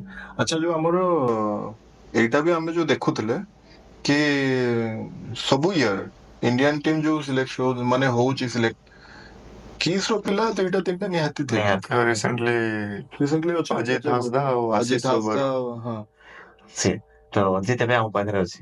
ଆଚ୍ଛା ସେଇ ମୟୂରଭଞ୍ଜ ମାନେ ମୟୂରଭଞ୍ଜ। ହଁ, ସେ ସିଏ ଏବେ ଆପଣଙ୍କ ଷ୍ଟୁଡେଣ୍ଟ। ଆମ ଆଜ୍ଞା student। ସିଏ ସେମାନଙ୍କୁ ଆମେ ଟ୍ରେନିଂ ଦଉଥିଲୁ ଯେହେତୁ ଆମେ ସିନିୟର ଥିଲୁ ସେମାନେ ଆମ junior ଥିଲେ। ଅଜିତ ହାଁସଦା ଆପଣଙ୍କ ମାନେ ସ୍ପୋର୍ଟସ ଏକାଡେମୀର ପ୍ରଡକ୍ଟ ନାଇଁ ସେ କିସ୍ ର product। ଆଚ୍ଛା କିନ୍ତୁ ଏବେ ଆମ ଏକାଡେମୀରେ ଆସି ସେ ପିଲାଙ୍କୁ ଟ୍ରେନିଂ ଦଉଛି। ଆଚ୍ଛା ଏବେ ସେ ଆମ କିସ୍ ମାନେ ସେ ଇଣ୍ଡିଆ ଟିମ୍ ପାଇଁ ଖେଳୁଛନ୍ତି ଏବେ ଏକାଡେମୀ ପାଇଁ ଖେଳୁଛି। ଅଜିତ ହାଁସଦା ସୁଗଦା ମାଝୀ ଏମିତି ସବୁ ଆମର ଅଛନ୍ତି। ଆଚ୍ଛା ଆମର ଯୋଉ ଏକାଡେମୀର ପ୍ରଡକ୍ଟ ହଉଛନ୍ତି ପାର୍ବତୀ ଆଚ୍ଛା ଆରତୀ ସନ୍ଧ୍ୟା।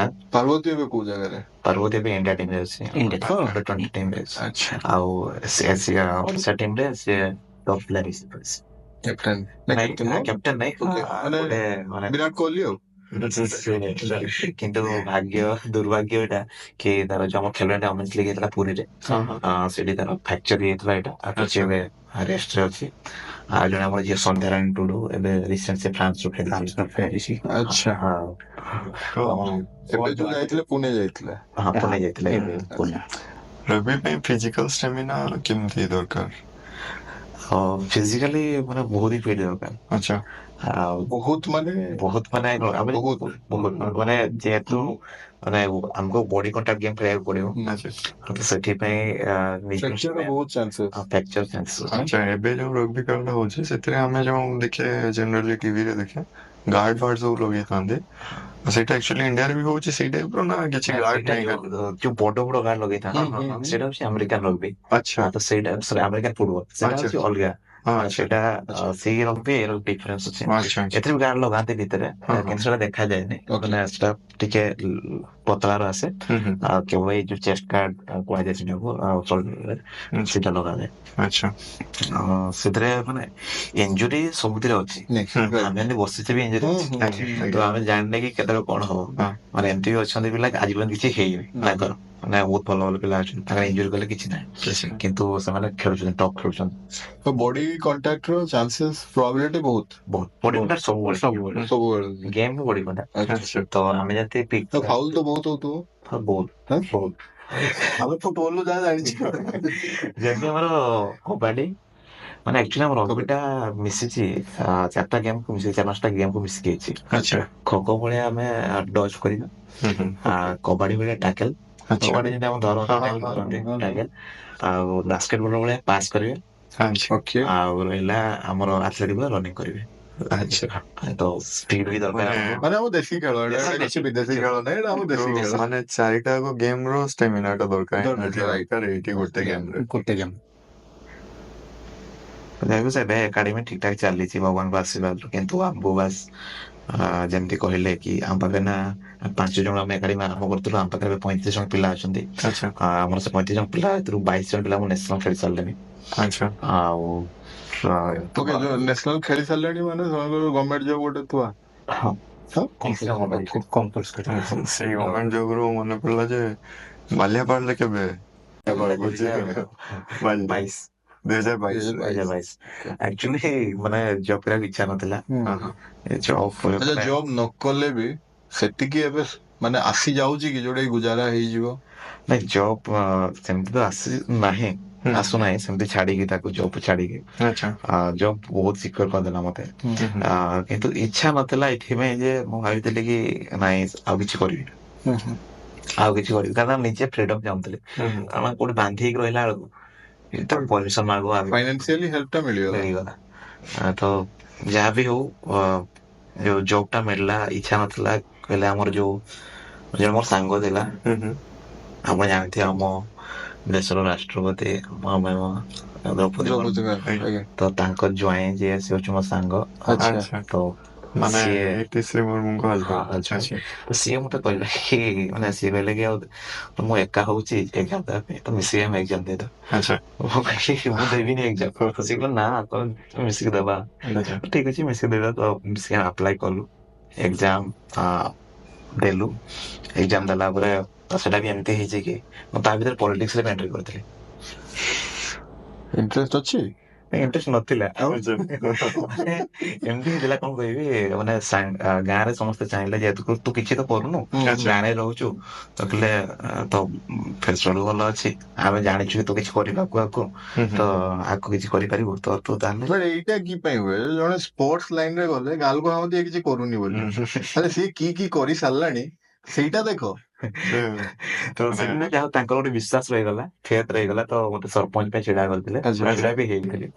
ଆଉ କଣ କହିବି, ହାଏଷ୍ଟ ମାନେ ସେକେଣ୍ଡ ହାଏଷ୍ଟ ରହିଲେ, ହାରି ଯାଇଥିଲି। କିନ୍ତୁ ଯାହା ବି ନୂଆ ଚେହେରା, କେହି ଜାଣିନଥିଲେ ଗାଁରେ। କେତେ ପଇସା ଖର୍ଚ୍ଚ ହେଇଗଲା ସତ କହିବୁ? ଖର୍ଚ୍ଚ ହିଁ କରିନି, ଯୋଉଟା କି ଜିରୋରୁ ମାନେ ଷ୍ଟାର୍ଟ କଲୁ। ଇଚ୍ଛା ନଥିଲା, ହଁ ନାଇଁ ଭିତରେ ହେଇଗଲା। କିନ୍ତୁ ଖର୍ଚ୍ଚ ମୁଁ କିଛି କରିନି, ଯାହା କରିଥିଲି ସାଙ୍ଗମାନେ କି। କିନ୍ତୁ ପଲିଟିକାଲି ହେଲ୍ପ ମିଳିଛି ମାନେ ଏଇଟାକୁ ବନେଇବା ପାଇଁ ହାତ ବଢେଇଛନ୍ତି। ସରପଞ୍ଚ ଯୋଉ ଠିଆ ହେଲେ ତାର ଏକ୍ସପିରିଏନ୍ସ କେମିତି ଥିଲା? ସରପଞ୍ଚ ଗୋଟେ ଜୋସ୍ ଥିଲା। ରାଜନୀତିର ଏକ୍ସପିରିଏନ୍ସ। ନାଇଁ, ଆକ୍ଚୁଆଲି ମୁଁ ଜାଣିଥିଲି କି ମାନେ ଗୋଟେ ମାଧ୍ୟମ ଦରକାର ଥିଲା ମତେ, ଯେମିତି ଏଥିରେ ବି ସମାଜ ସେବା କରୁଛି, ଏଥିରେ ସମାଜ ସେବା କରିବା ପାଇଁ ଇଚ୍ଛା ଥିଲା। ତ ମୁଁ କହିଲି ସେଥିରେ ଯଦି ମୁଁ ଯଦି ବି ଗୋଟେ ଭାବିଥିଲି, କହିଲେ ମୁଁ ଭାବିଥିଲି ହଁ ସରପଞ୍ଚ ହେଲେ ବହୁତ କିଛି ମ୍ୟାନେଜ ହେଇଯିବ। କିଛି ନହେଲେ ବି ଗ୍ରାଉଣ୍ଡ ତ 4ଟା କରି ପକେଇବି ମୁଁ, ଯାହା ବି କିଛି କାମ କରିପାରିବି, କାରଣ ଆମ ଗାଁରେ ପଡିଆ ନାହିଁ। ତ ମୁଁ କିଛି ନହେଲେ ମୁଁ କିଛି କରିପାରିବି ଗାଁକୁ। ମୋର ଯଦି ସାଙ୍ଗମାନେ ଅଛନ୍ତି ବହୁତ ଭଲ ଭଲ ପୋଜିସନରେ ଅଛନ୍ତି, ତାଙ୍କୁ ନେଇକି ମୁଁ କିଛି କରିପାରିବି। ତ ସେଟା ଇଚ୍ଛା ହେଇଗଲା। ହଉ ଠିକ ଅଛି। ଲୋକ କେତେ କ୍ରିଟିକାଲ? ଲୋକ ବହୁତ କ୍ରିଟିକାଲ, ଉପରେ ଗୋଟେ ଭିତରେ ଗୋଟେ। ତ ମାନେ ଆମେ ଭାବୁ କି ଏଟଲିଷ୍ଟ ମୟୂରଭଞ୍ଜ ଲୋକମାନେ ବହୁତ ଚାଲାକ ହେଲେଣି, ଆମେ ଭାବୁ କି ବହୁତ ସିମ୍ପଲ ଲୋକ। ଆମେ ସମସ୍ତେ କୁହନ୍ତି ମୟୂରଭଞ୍ଜ ଚାଲାକ ହେଲେଣି, ବହୁତ ଚାଲାକ। ତ ଯାହା ବି ହଉ ସେମାନେ ସପୋର୍ଟ କଲେ ମତେ, ହେଇଗଲା ପୋଜିସନ। କିନ୍ତୁ ସେଇ ଭିତରେ ମୁଁ ଯୋଉ ଏକ୍ଜାମ ବି ସେଇ ଭିତରେ ହିଁ ଦେଇଛି ମୁଁ, ଯୋଉ ମାନେ ନମିନେସନ ର ଇଏ ଭିତରେ ଏକ୍ଜାମ ଥିଲା। ଆଚ୍ଛା, ପ୍ରଚାର ବି ଚାଲିଛି, ଏକ୍ଜାମ ବି ଦିଆହଉଛି। ଏକ୍ଜାମ ଦେଇଦେଲି। ମୋର ମାନେ ମୁଁ ହୋପ କରୁନଥିଲି, ମାନେ ବିଶ୍ୱାସ ନଥିଲା କି ମୋର କି। ଆଚ୍ଛା, ଯଦି ସରପଞ୍ଚ ଜିତି ଯାଇଥାନ୍ତା ଆଉ ଏଇଠି ବି ବାଜି ଯାଇଥାନ୍ତା ତାହେଲେ ସେତେବେଳେ ଭଗବାନ ସବୁଠୁ ବେଶୀ ଖୁସି ରଞ୍ଜିତ ଭାଇ ହେଇଥାନ୍ତେ। ତୁ ସରପଞ୍ଚ ମତେ ଛାଡିଦେ, ତୁ ଚାକିରି କରିଦେ। ନାଇଁ, କିନ୍ତୁ ଭାଇ ବି ଯାଇଥିଲେ ପ୍ରଚାର ପାଇଁ, ଏଇଠୁ ଯାଇଥିଲେ ସେଠି। ଆଉ ସମସ୍ତେ ସେଠି ମାନେ ରଞ୍ଜିତ ଭାଇ, ରାଜନୀତିରେ ନା ଭଲ ଲୋକଙ୍କୁ କେହି ପଚାରନ୍ତିନି। ନା, ଯୋଉମାନଙ୍କ ମନ ସଫା ନା ସେମାନେ ରାଜନୀତି କେବେ କରିପାରିବେ କରିପାରିବେନି। ଭଲ ହେଇଛି ହାରିଯାଇବେ ଠିକ ଅଛି ଆମର ଦରକାର ନାହିଁ ନା ସତ କଥା। ସତ କଥା ରଣଜିତ ଭାଇ ଥରେ ଯୋଉ ହାତ ଧରି ଦେଇଛନ୍ତି ଆଉ ଛାଡି ନାହାନ୍ତି ଯୋଉଥିରେ ବି ନାଇଁ, ସେ ଅଛନ୍ତି। ପୁରା ଧରିଛନ୍ତି ସବୁବେଳେ ଏକାଡେମୀ ଅଛନ୍ତି। ଏବେ ବି ଫ୍ରି ଅଫ କଷ୍ଟ ଚାଲିଛି ଚାଲିଛି ଆମେ ପିଲା ସବୁ free ପିଲା- of cost। ଆଜ୍ଞା ଆଜ୍ଞା। କୌଣସି ପିଲାଙ୍କ ପଇସା ନଉନୁ ଆଚ୍ଛା ତାଙ୍କ ରହିବା ଖାଇବା ସବୁ ଆମେ ଦଉଛୁ ଆମର ଫଣ୍ଡିଙ୍ଗ କହିଲେ ଜିରୋ ଆମେ କେବଳ ସାଙ୍ଗମାନଙ୍କଠୁ ମାନେ ମୋର ଯୋଉ ସାଙ୍ଗମାନେ ଅଛନ୍ତି ଏବେ ବି ଏବେ ବି ଆଉ ଏ ଯୋଉ ଭାଇ ବସୁଛନ୍ତି ପାଖରେ ସାଇଡ ସେ ଭାଇ ବି ତାଙ୍କ ସିଏ ବି ଜଣେ ଟିଭି ଟିଚର ଭାଇଙ୍କ ନାଁ ତରୁଣ ସେନ ତ ସିଏ ବି ଆମକୁ ବହୁତ ସପୋର୍ଟ କରନ୍ତି ତରଣୀ ଭାଇ ଆମର ଆର୍ଚେରୀ ପାଇଁ Archery। ତ ଭାଇ ଜଣେ ତ archery- ଆମର ସେଇ ଏକାଡେମୀରେ ଆର୍ଚେରୀ ବି Archery ଚାଲିଛି। ଆଚ୍ଛା ତ ଆମେ ଆର୍ଚେରୀ ଆରମ୍ଭ କରିଛୁ ତ ଆର୍ଚେରୀ ବି ଭଲ ପିଲା ଗ୍ରୋ କରୁଛନ୍ତି ତ ଭାଇ ବି ବହୁତ ସପୋର୍ଟ କରନ୍ତି ତାଙ୍କ ନିଜ ସାଲାରୀ ଆମକୁ ଦିଅନ୍ତି ତରଣୀ ଭାଇ ଯାଉ ଯୋଉ- ଆଜ୍ଞା। ଆଜ୍ଞା। ଆମେ extra ପାଇଛୁ ଭାଇ ଆଚ୍ଛା, ସେ ମୋଠୁ ବହୁତ senior। ଆଚ୍ଛା, ତ ଭାଇ ବି ବହୁତ ସହଯୋଗ ରହିଛି ଏଇ ଏକାଡେମୀ ଟାକୁ ଲାଇଫ ଟାଇମ ପାଇଁ ହିଁ ସେମିତି ଫ୍ରି ଅଫ କଷ୍ଟ ହିଁ ଚଲେଇବାର ଡ୍ରିମ୍ ଅଛି କି ଆଜ୍ଞା ଆଚ୍ଛା ମାନେ ଇଚ୍ଛା ଅଛି କି ଦେଖନ୍ତୁ ଆମ ମୟୂରଭଞ୍ଜରେ କଣ ହଉଛି ନା ପିଲାମାନଙ୍କୁ ସ୍କୋପ ମିଳୁନି ପ୍ରଥମ କଥା ବଟ୍ ଏବେ ତ ସ୍ପୋର୍ଟସ ହଷ୍ଟେଲ ହେଲାଣି ହଁ ସ୍ପୋର୍ଟସ ହେଇଛି ସେଠି କେବଳ ଫୁଟବଲ ପିଲା ଫୁଟବଲ ଆଚ୍ଛା। ଆଚ୍ଛା ତ ଏମିତି କିଛି ନାହିଁ କି ସେତେ ସ୍ପୋର୍ଟସ କୁ ଛାଡିଦେଲେ ତ ସମସ୍ତେ ସ୍ପୋର୍ଟସ ପାଇବେ ବୋଲି କିଛି ଆଶା ନାହିଁ ରାଇଟ୍ ରାଇଟ୍ ତ ସେଇଟା ଗୋଟେ ଇଚ୍ଛା ଥିଲା କି ଆମେ ଯୋଉମାନେ ବାହାରୁଛନ୍ତି ତାଙ୍କୁ ଆମେ କେମିତି କଣ କରିବୁ ତ ଆଚ୍ଛା କେମିତି ଆମେ ଯୋଉମାନେ ବାହାରୁଛନ୍ତି ଜାଣୁଛନ୍ତି କେମିତି ଏଇ ପିଲା ଗୁଡାର ପୋଟେନସିଆଲ ଅଛି ତ ଆମେ ତାଙ୍କୁ ଟ୍ରାଏ ଏବେ ଏବେ ସବୁ ସ୍କୁଲ କୁ ପହଞ୍ଚିଲାଣି ମାନେ ରଗ୍ବି ହଁ ହଁ ନାଇଁ ମ୍ୟାକ୍ସିମମ୍ କିଛି ଜାଗାକୁ ପହଞ୍ଚିଛି ଓକେ ଆମେ ଚେଷ୍ଟା କରୁଛୁ ଆମର ଗୋଟେ ଅଛି ପ୍ରୋଗ୍ରାମ ରଗ୍ବି ଫେଷ୍ଟିଭାଲ କହିକି ଆଚ୍ଛା ତ ଆମେ ସେଥିରେ ଆମେ ସବୁ ସ୍କୁଲ ଆମେ ବି ହେଲ୍ପଫୁଲ ହବା ଆଉ ଆମ ସେ- ଭିଡିଓ ଟା ପହଞ୍ଚିବ ନିହାତି ନିହାତି ମେସେଜ ଟା ପହଞ୍ଚେଇ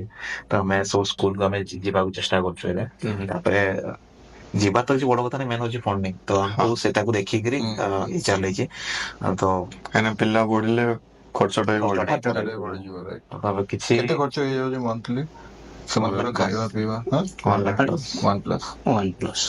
ଟୋଟାଲ ପୁରା ଟୋଟାଲ ତାଙ୍କର ରହିବା ନିଜେ ହିଁ ଫଣ୍ଡିଂ funding କିଛି କିଛି ଆଉଟସୋର୍ସ ନାହିଁ କେବଳ ଆମକୁ ମୟୂରଭଞ୍ଜର ମହାରାଣୀ ଆଚ୍ଛା ଜାଣିଥିବେ ରାଜାରାଣୀ ହଁ ହଁ ହଁ ସିଏ ଆମକୁ ଦଉଛନ୍ତି ମନ୍ଥଲି କିଛି ମାନେ ରୁମ୍ ରେଣ୍ଟ ଦଉଛନ୍ତି ଆଚ୍ଛା ରୁମ୍ ରେଣ୍ଟ ଏବେ ମାନେ ଦଉଛନ୍ତି ଅକ୍ଷିତା ଅକ୍ଷିତା ଦଉଛନ୍ତି ତାଙ୍କୁ ଫାଉଣ୍ଡେସନ ଫାଉଣ୍ଡେସନ ଆଚ୍ଛା ଆଚ୍ଛା ସିଏ ଅକ୍ଷିତା ମ୍ୟାମ୍ ବହୁତ ସପୋର୍ଟ କରନ୍ତି ଆମକୁ ଦେଖିଥିବେ ମୋ ଇନଷ୍ଟା ଆଜ୍ଞା କି ସିଏ ତାପରେ ସିଏ ବହୁତ ପ୍ରମୋଟ କରନ୍ତି ଆମକୁ ଆଚ୍ଛା ତା ସହିତ ଯୋଉ ରହିଲେ ସିମ୍ପଲି ସ୍ପୋର୍ଟସ ଫାଉଣ୍ଡେସନ ଗୋଟେ ଅଛି ବାଙ୍ଗାଲୋରର ସେମାନେ ଆମକୁ ଇକ୍ୱିପମେଣ୍ଟ ପ୍ରୋଭାଇଡ କରୁଛନ୍ତି ଓକେ ଆଚ୍ଛା ଇକ୍ୱିପମେଣ୍ଟ ଆଉ ଇଏ ରୁମ୍ ହେଇଯାଉଛି ଆଉ ଯେତିକି ରହିଲା ଖର୍ଚ୍ଚ ଆଚ୍ଛା ତାକୁ ଆମେ ନିଜେ ମ୍ୟାନେଜ କରୁଛୁ ଆଉ କିଛି କେବେ କେବେ ପଲିଟିକାଲି ଯୋଉ ଇନଭଲ୍ଭ କରୁଛନ୍ତି ସେମାନେ ବି କିଛି କିଛି ଆମକୁ ସହଯୋଗ କରନ୍ତି ସେମିତି ନାହିଁ କରନ୍ତିନି କିନ୍ତୁ ବହୁତ ଆମକୁ ହଟ୍ କରିଥିଲା କେବେ ଭାଇଙ୍କ ସହିତ ଆମେ ଯାଇଥିଲୁ 2019 କୋଡିଏ।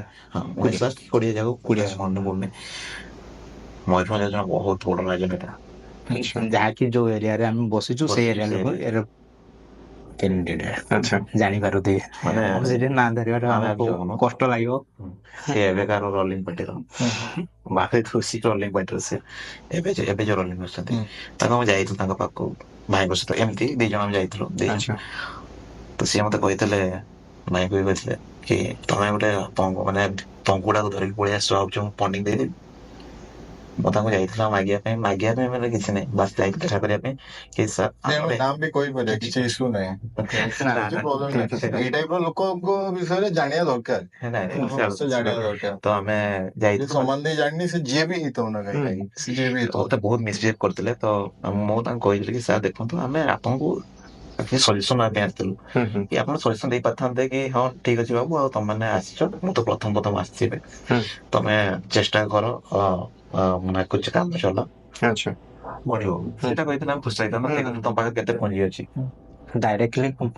ପୁଞ୍ଜିପଟା କେତେ କେତେ ଅଛି ତମ କେତେ ପୁଞ୍ଜି ଅଛି ତମେ ଆରମ୍ଭ କରିଦେଲ ଏକାଡେ ଆମେ କହିଲି ପୁଞ୍ଜି କଣ ପୁଞ୍ଜି କିଛି ନାହିଁ ଆମର ଇଚ୍ଛା ଅଛି କରିବୁ ଆମେ ମୟୂରଭଞ୍ଜ ପାଇଁ ଆମେ କିଛି କରିବା ପାଇଁ ଚାହୁଁଛୁ ତ ଆମେ କିଛି ଭଲ ଲୋକଙ୍କ ପାଖକୁ ପହଞ୍ଚିବୁ ତା ମାନେ ନୁହେଁ ଯେ ଏଇଭଳିଆ ବ୍ୟକ୍ତିତ୍ବ ଅଛନ୍ତି ବୋଲିକି ଆମେ ଭାବିନଥିଲୁ ଯେ ଭାଇଙ୍କୁ ଏଇଭଳିଆ କହିବେ ବା ମତେ ଦେଖିକି ଏଇଭଳିଆ କହିବେ ଏଇ ଜିନିଷଟା ମତେ ବହୁତ ମାନେ ହଟ୍ କରିଥିଲା କାରଣ ଯିଏ କି ଆଜି ମୟୂରଭଞ୍ଜ ପାଇଁ ଗୋଟେ ଟପ୍ ଲେଭେଲର ନେତା ସିଏ ଆମ ମାନଙ୍କୁ ଏଇଭଳିଆ ଯଦି କହିବେ ଆଜ୍ଞା। ତେବେ ଇଏ କଣ ଉତ୍ତର ରଖିବ ବା ମୁଁ କଣ ଉତ୍ତର ରଖିବି, ମତେ କେନ ଦେଖାଗଲାନି। ଯେମିତି କୁହନ୍ତି ନା, ରାସ୍ତାକୁ ଯଦି ପଚରା ଯାଏ ଏ ରାସ୍ତା ତୋର ଶେଷ କୋଉଠି, ଆଜ୍ଞା।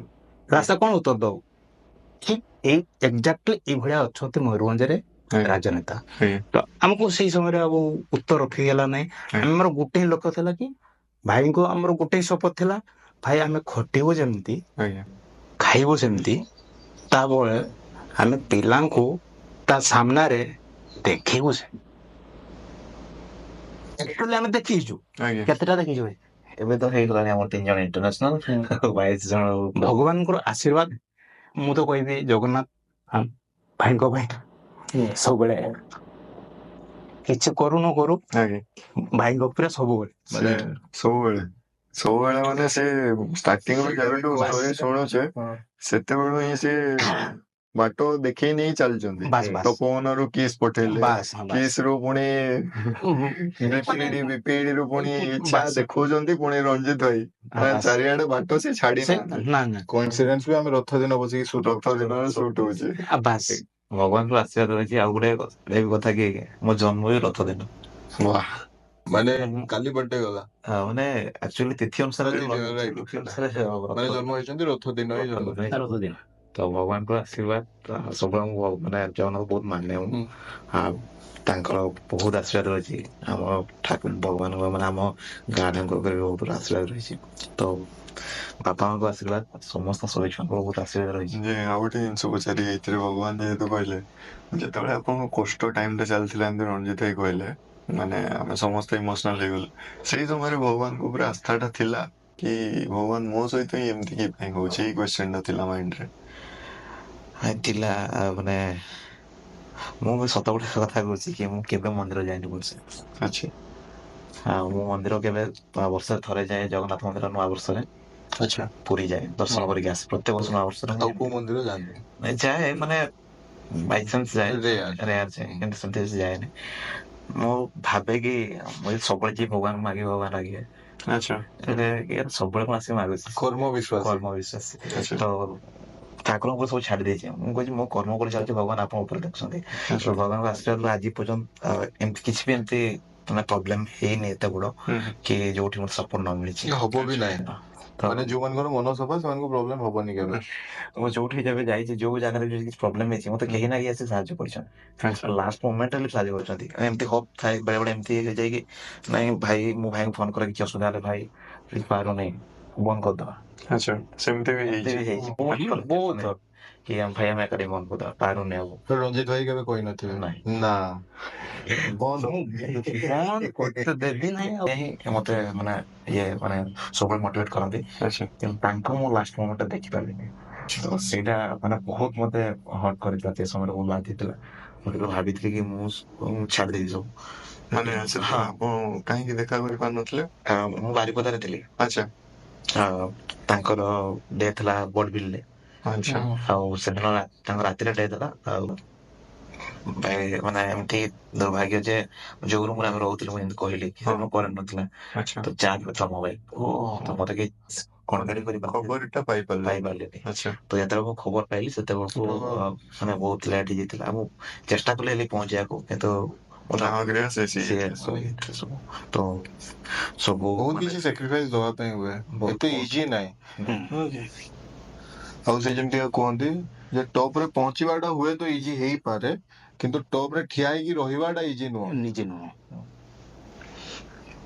ମେଣ୍ଟେନ କରିବା। କିନ୍ତୁ ଆପଣଙ୍କ ପିଲାମାନଙ୍କୁ ଗୋଟେ ଘଣ୍ଟା ଦେବେ ଟାଇମ, ଠିକ ଅଛି? ଆମ ଭିଡିଓ ଦେଖିବେ ସେମାନେ, ପୁରା ଆପଣଙ୍କ ଏପିସୋଡ ଯେମିତି ଦେଖିବେ ସେମାନେ, ଗୋଟେ ଘଣ୍ଟା ଟାଇମ ଦିଆଯାଉ।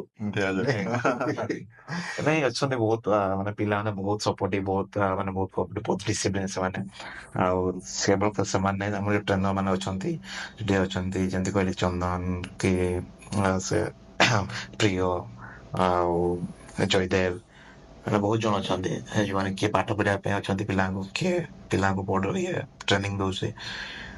ସମସ୍ତେ ବହୁତ କେୟାର କରନ୍ତି ପିଲାଙ୍କର, ବହୁତ ମାନେ ପିଲାଙ୍କୁ ବି ଯେତିକି ଡିସିପ୍ଲିନ ରଖିଛନ୍ତି, ତାଙ୍କୁ ତ ମୁଁ ବେଶୀ ଧନ୍ୟବାଦ ଦେବି ଗୁଡ ଭାଇ ମାନଙ୍କୁ। କାରଣ ମାନେ ଆମର ଗୁଡ ଭାଇ ଡାକୁ ଆମେ ସମସ୍ତେ ରଞ୍ଜିତ ଭାଇଙ୍କୁ। ତ ମୁଁ ନଥାଏ, ସେମାନେ ବହୁତ କିଛି ମ୍ୟାନେଜ କରନ୍ତି। ଆଉ ହୋପଫୁଲି ଏ ବର୍ଷ ଆମର 5 ବର୍ଷ ପୁରୁଛି ଏକାଡେମୀର। ଆଚ୍ଛା 5 ବର୍ଷ ଭିତରେ ଯେତେ ବି ବାଧା ବିଘ୍ନ ଆସିଛି ସବୁବେଳେ ଭାଇ ଛିଡା ହେଇଛନ୍ତି, ଭାଇ ତରୁଣ ଭାଇ ଅଛନ୍ତି, ଆଉ ସେ ଚନ୍ଦନ ସମସ୍ତେ। ମୁଁ ତାଙ୍କୁ କେବେ ପଇସା ଦିଏନି ତାଙ୍କୁ। ତାଙ୍କୁ ବାଇଚାନ୍ସ ସେତିକି ଯାହା ପକେଟ ମନି ଯେତେ ଯାହା ଦରକାର ହୁଏ ଅତି ଆବଶ୍ୟକ ପଇସା ଦିଏ, ନହେଲେ କାହାକୁ ବିନା ଦରମାରେ ସମସ୍ତେ ଖଟୁଛନ୍ତି। ଆଉ ଆଜିକା ଦୁନିଆରେ କେହି ସେମିତି ନାହାନ୍ତି କି ବିନା ପାରିଶ୍ରମିକରେ ଖଟିବେ। ଆଜ୍ଞା ଆଉ ଗଡରେ ସବୁ ମିଳୁଛି ଆସ୍ତେ ଆସ୍ତେ। ଆଉ କେହି ମାନେ ଭାବି ନାହାନ୍ତି ଯେ ମୁଁ ଏଠି କରୁଛି, ସମସ୍ତେ ନିଜର ବୋଲି ଭାବିଛନ୍ତି ଏକାଡେମୀଟାକୁ। ସମସ୍ତେ ନିଜ ବି କାମ କରି ଚାଲିଛି। ଆଜ୍ଞା କେବଳ ସେତିକି ନାହିଁ, କେବଳ ଏକାଡେମୀ ନୁହେଁ, ମତେ ବହୁତ ସପୋର୍ଟ କରୁଛନ୍ତି ପର୍ସନାଲି ସେମାନେ। ସେଥିପାଇଁ ତ ବହୁତ ବହୁତ ଧନ୍ୟବାଦ ତାଙ୍କୁ। ଦିବ୍ୟ ଆଉ ଖାଲି ମାନେ we are running out of time, ତ ଖାଲି କହିଦିଅ କ୍ୟାମେରାରେ ଯେ 2ଟା ପିଲା ମୋର ନେକ୍ସଟ ଟାର୍ଗେଟ ଯୋଉମାନେ ନ୍ୟାସନାଲ ଖେଳିବେ ହିଁ ଖେଳିବେ, ସେମାନେ ବି ଶୁଣିକି କମ ସେ କମ ସେମାନେ ସେତିକି ଏକ୍ସାଇଟେଡ ହୁଅନ୍ତୁ କି ନାଇଁ ଆମ ସାର୍ଙ୍କର ଆମ ଉପରେ ବିଲିଫ ଅଛି, ଆଉ ଆମେ ଖେଳିବା। ମାନେ ଏକାଡେମୀରେ ଯୋଉ ଏବେ ନୂଆ ପିଲା ଅଛନ୍ତି ସେଇ ଭିତରୁ 2ଟା ପିଲାର ନାମ ଯୋଉମାନେ କି ଅଛି ଟ୍ୟାଲେଣ୍ଟ ଅଛି। ହଁ, ଇଣ୍ଡିଆ ଟିମରେ ଖେଳିବା ପାଇଁ ଆମେ ଟାର୍ଗେଟ ରଖିଛୁ 2 ଜଣ, ମାନେ 2 ଜଣ ନା 3 ଜଣ ଆମ ଟାର୍ଗେଟ ଅଛନ୍ତି। ଯେମିତି କି ସେ ରହିଲା ସୁନିତା ଆଉ ସନ୍ଧ୍ୟା ଆଉ ହିସି ଟୁଡୁ ବୋଲି ଝିଅ ଗୋଟେ। ଆଉ ଅଛନ୍ତି ଆହୁରି ବହୁତ ଜଣ ଅଛନ୍ତି, ତାଙ୍କ ନାଁ ତ ନେଇପାରେ, କିନ୍ତୁ ସମସ୍ତେ ବହୁତ ଏଫର୍ଟ ଦଉଛନ୍ତି। କିନ୍ତୁ ବେସିକାଲି ଆମେ ଭାବିଛୁ କି ଏଇ 3 ଜଣ ଏବେ ବହୁତ ଜଲ୍ଦି ସେମାନେ ଇଏ କରିବେ ପାର୍ବତୀ ପରେ ପରେ।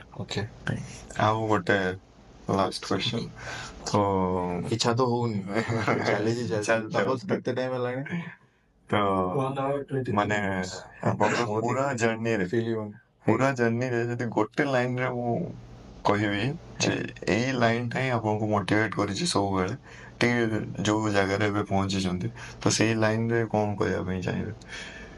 ମାନେ ଯୋଉ ଲାଇନଟାକୁ ଆପଣ ବିଶ୍ୱାସ କରିକି ଚାଲିଛନ୍ତି ଯେ ହେଇଯିବ, ଯାହା ହେଲେ ବି ହେଇଯିବ, ସେମିତି କିଛି ଲାଇନ, ଗୋଟେ କୋଡ୍। ବାସ୍ ମୁଁ ସବୁବେଳେ ଯେତେବେଳେ ଯାହା ବି କିଛି କରେ, ଯେମିତି କହିଲି କି ଯାହା ବି କିଛି ମାନେ ଗୋଟେ ପ୍ରୋଗ୍ରାମ ହଉ କି ଯାହା ବି ହଉ, ସବୁବେଳେ ଭାବେ କି ଏଟା କରିବା ହବ, ଯେମିତି ହେଲେ ବି ହବ। କିନ୍ତୁ ଭଗବାନ ଦ୍ୱାରା ହେଇ ବି ଯାଏ। ସମସ୍ତଙ୍କ ମେନ୍ ହଉଛି ଟିମ୍ ୱାର୍କ। ସମସ୍ତେ ଚାହିଁଲେ, ସମସ୍ତେ ମିଶିକି କାମ କଲେ ହେଇଯିବ। ଆଉ ବାସ୍ ମୁଁ ଏତିକି କହିବି କି ଭଗବାନ ଉପରେ ଭରସା ରଖନ୍ତୁ, ନିଜ କାମ ଉପରେ ଭରସା ରଖନ୍ତୁ। ଯଦି ଆମେ ନିଜେ କାମ ଠିକ ସେ କରୁଛେ ତାହେଲେ ଆମେ ସକ୍ସେସ ନିହାତି କରୁଛେ। ଯଦି ଆମେ କହିବା ଆମେ ସକ୍ସେସ ଠିକ କରିଦେବା କି ଆମକୁ ଆଇଏସ୍ ବନିବାର ଅଛି କି ଭଲ ଇଣ୍ଟରନ୍ୟାସନାଲ ପ୍ଲେୟାର ହବାର ଅଛି, ତ ସେଇ ଜାଗାକୁ ପହଞ୍ଚିବା ପାଇଁ ସେଠି ଏଫର୍ଟ ନଦେଲେ, ସେଠି କାମ ନ କଲେ, ଖାଲି ମାନେ ସ୍ୱପ୍ନ ଦେଖିଲେ ହବନି। ସ୍ୱପ୍ନ ସାକାର କରିବାକୁ କାମ କରିବାକୁ ପଡିବ। ଏକ୍ସନ ବି ଦରକାର, ଖାଲି ଟ୍ରେନ ଦେଖିଲେ କାରଣ ଆଉ ଗୋଟେ କଥା କହିବି କି ଲାଷ୍ଟରେ, ମୁଁ ଚାହୁଁନି କି ସମସ୍ତେ କିଏ ବିରାଟ କୋହଲି ହୁଅନ୍ତୁ, ମୁଁ କହୁନି କି ସଚିନ ତେନ୍ଦୁଲକର ହୁଅନ୍ତୁ, କୁହନ୍ତିନି। ଆଉ ମୁଁ କହୁନି କି କେବଳ ନିଜେ କୁହନ୍ତୁ। ବାସ୍ ମୁଁ ଯେମିତି ମୁଁ ଦିବ୍ୟ ହେଇ ରହିବା ପାଇଁ ଚାହୁଁଛି। ମୋ ପାଖରେ ଯାହା ଅଛି ବାସ୍, ହଁ, ତାଙ୍କୁ ଦେଖିକିରି ମୋଟିଭେଟ ହେବାର ଅଛି କି ତାଙ୍କୁ ଦେଖିକି ସେମାନେ ଯେମିତି ସେଇ ଜାଗାକୁ ପହଞ୍ଚନ୍ତି, ମୁଁ ବି ତାଙ୍କଠୁ ଭଲ କେମିତି କରିବି କି ତାଙ୍କ ଭଳି ହେଇବି, ସେଇଟା ଚେଷ୍ଟା କଲେ ହବ। କିନ୍ତୁ ନିଜକୁ ନିଜ ଜାଗାରେ, ଆଉ ସବୁ ଗାର୍ଡିଆନ ମାନଙ୍କୁ ମୁଁ ରିକ୍ୱେଷ୍ଟ କରିବି ଆପଣଙ୍କ ମାଧ୍ୟମରେ କି ପିଲାମାନଙ୍କୁ ଛାଡନ୍ତୁ ତାଙ୍କ ନିଜ ଗୋଡରେ ଛିଡା ହେବା ପାଇଁ, ଖେଳିବା ପାଇଁ। ଖେଳରେ ବହୁତ ବଡ କ୍ୟାରିୟର ଅଛି, କେବଳ ଖେଳ ନୁହେଁ, ଯୋଉଥିରେ ବି ଗୀତ ହଉ, ନାଚ ହଉ, ଯୋଉଥିରେ ବି ଯୋଉମାନେ ଚାହୁଁଛନ୍ତି, ପିଲା ଇଣ୍ଟରେଷ୍ଟ ଅଛି ଯଦି ତାଙ୍କୁ ଛାଡିବା ଦରକାର, ତାଙ୍କୁ ମୋଟିଭେଟ କରିବା, ସପୋର୍ଟ କରନ୍ତୁ, ସେମାନେ ବହୁତ ଆଗେଇବେ। କାରଣ ଆଜି ଯଦି ମୁଁ ଯଦି ଛୋଟ ଗାଁରୁ ଆଜି ଏଠି ପହଞ୍ଚି ପାରିଛି, ସେମାନେ ସମସ୍ତେ ପହଞ୍ଚି ପାରିଛି। ବଟ୍ ଏବେ ଇଏଟା ଆଉ ଖାଲି ଗୋଟେ ଲାଇନ, ମାନେ ଏବେ ଧୀରେ ଧୀରେ ଆମ ବେଳେ କଣ ଥିଲା କି ଆମେ ଚାହୁଁଥିଲେ ଖେଳିବା ପାଇଁ କି ଗାଇବା ପାଇଁ କି ନାଚିବା ପାଇଁ, ପ୍ୟାରେଣ୍ଟସ୍ ଆମକୁ କହୁଥିଲେ ପାଠ ପଢ, ରାଇଟ୍? ଏବେ ପିଲା ଚାହୁଁ ହିଁ ନାହାନ୍ତି ଖେଳିବା ପାଇଁ, ସାନ ବେଳୁ ମୋବାଇଲ, ଠିକ ଅଛି? ମାନେ ସେମାନଙ୍କର ଫିଜିକାଲ ଆକ୍ଟିଭିଟିଜ ଉପରେ ଇଣ୍ଟରେଷ୍ଟ ହିଁ ଯାଉନି, ଆଉ ଗାର୍ଡିଆନ ତ ସେକେଣ୍ଡ ଥିଙ୍ଗ। ତ ସେମାନଙ୍କୁ ବି ଆଟଲିଷ୍ଟ ଛୁଆଙ୍କୁ ପଡିଆକୁ ଛାଡନ୍ତୁ, ମାନେ ସାନ ଛୁଆ କଥା କହୁଛି, ପଡିଆକୁ ଛାଡନ୍ତୁ। ମୋବାଇଲରେ କିଛି ନାହିଁ, ଆଉଟଡୋର ଆକ୍ଟିଭିଟି ବହୁତ ଜରୁରୀ। ଆମର ନରେନ୍ଦ୍ର ମୋଦି ଥରେ ଗୋଟେ ସ୍ପୋର୍ଟସ ଡେରେ, ମନେ ଅଛି 2021 ବୋଧେ, ସ୍ପୋର୍ଟସ ଡେରେ କହିଥିଲେ କି ଯଦି ଆମେ ମୋବାଇଲ ଯେତେ ସମୟ ଦଉଛେ, ସେତିକି ଟାଇମ ଯଦି ଆମେ ପଡିଆରେ ଇନଭେଷ୍ଟ କରିବା, ଆମ ଇଣ୍ଡିଆ ପାଇଁ ବହୁତ ଅଲମ୍ପିକରେ ମେଡାଲ ଆସିବ। ତ ସେଇଟା ହିଁ ପିଲାଙ୍କୁ ବି ସମସ୍ତଙ୍କୁ କହିବି, ଯୋଉମାନେ ଦେଖୁଛନ୍ତି, ସମସ୍ତଙ୍କୁ କହିବି କି ମୋବାଇଲ ଛାଡିକି ପଡିଆ ଯାଆନ୍ତୁ। ନିଜର ବି ସେଲ୍ଫ ମାନେ ଫିଜିକାଲି ଫିଟ୍ ରହିବେ, ତା ସହିତ ମାଇଣ୍ଡ ବି ଫ୍ରେଶ ହବ, ତା ସହିତ ନିଜେ ବଡି grow ଫିଟ୍ କରିବେ। ରହିବ। ବଡି ଫିଟ୍ ତା ସହିତ ନିଜେ କେବେ ଚାହେଁ ଯଦି ଭବିଷ୍ୟତରେ କେବେ ଇଣ୍ଟରେଷ୍ଟ ଅଛି ସ୍ପୋର୍ଟସ ପ୍ରତି, ତାହେଲେ ଅଲମ୍ପିକରେ ମେଡାଲ ବି ଆସିବ। ଆଜ୍ଞା ଏଇ କୋର୍ଟରେ ଆମେ ଏଣ୍ଡ କରିବା। ବହୁତ ହି ଏଣ୍ଟରଟେନିଂ ଏପିସୋଡ ଏଇଟା ଥିଲା, ବହୁତ ହିଁ ଇନଫର୍ମେଟିଭ ବି ତା ସହିତ। ଆଉ ହୋପଫୁଲି ବହୁତ ଭଲ ଲାଗିବ। ଆଉ ବଟ୍ ଆମେ ଗୋଟେ ଜିନିଷ ଜାଣିପାରିଲୁନି, ରଞ୍ଜିତ ଭାଇ ସେ ନାଁଟା କହିଲେନି, ବଟ୍ ଆମେ ସେଟା ପର୍ସନାଲି ଜାଣିଯିବା, ଠିକ ଅଛି। ଆଉ ହୋପଫୁଲି ଆମେ ନେକ୍ସଟ ଏପିସୋଡରେ ଆମକୁ କମେଣ୍ଟରେ ଦବା ଆଉ।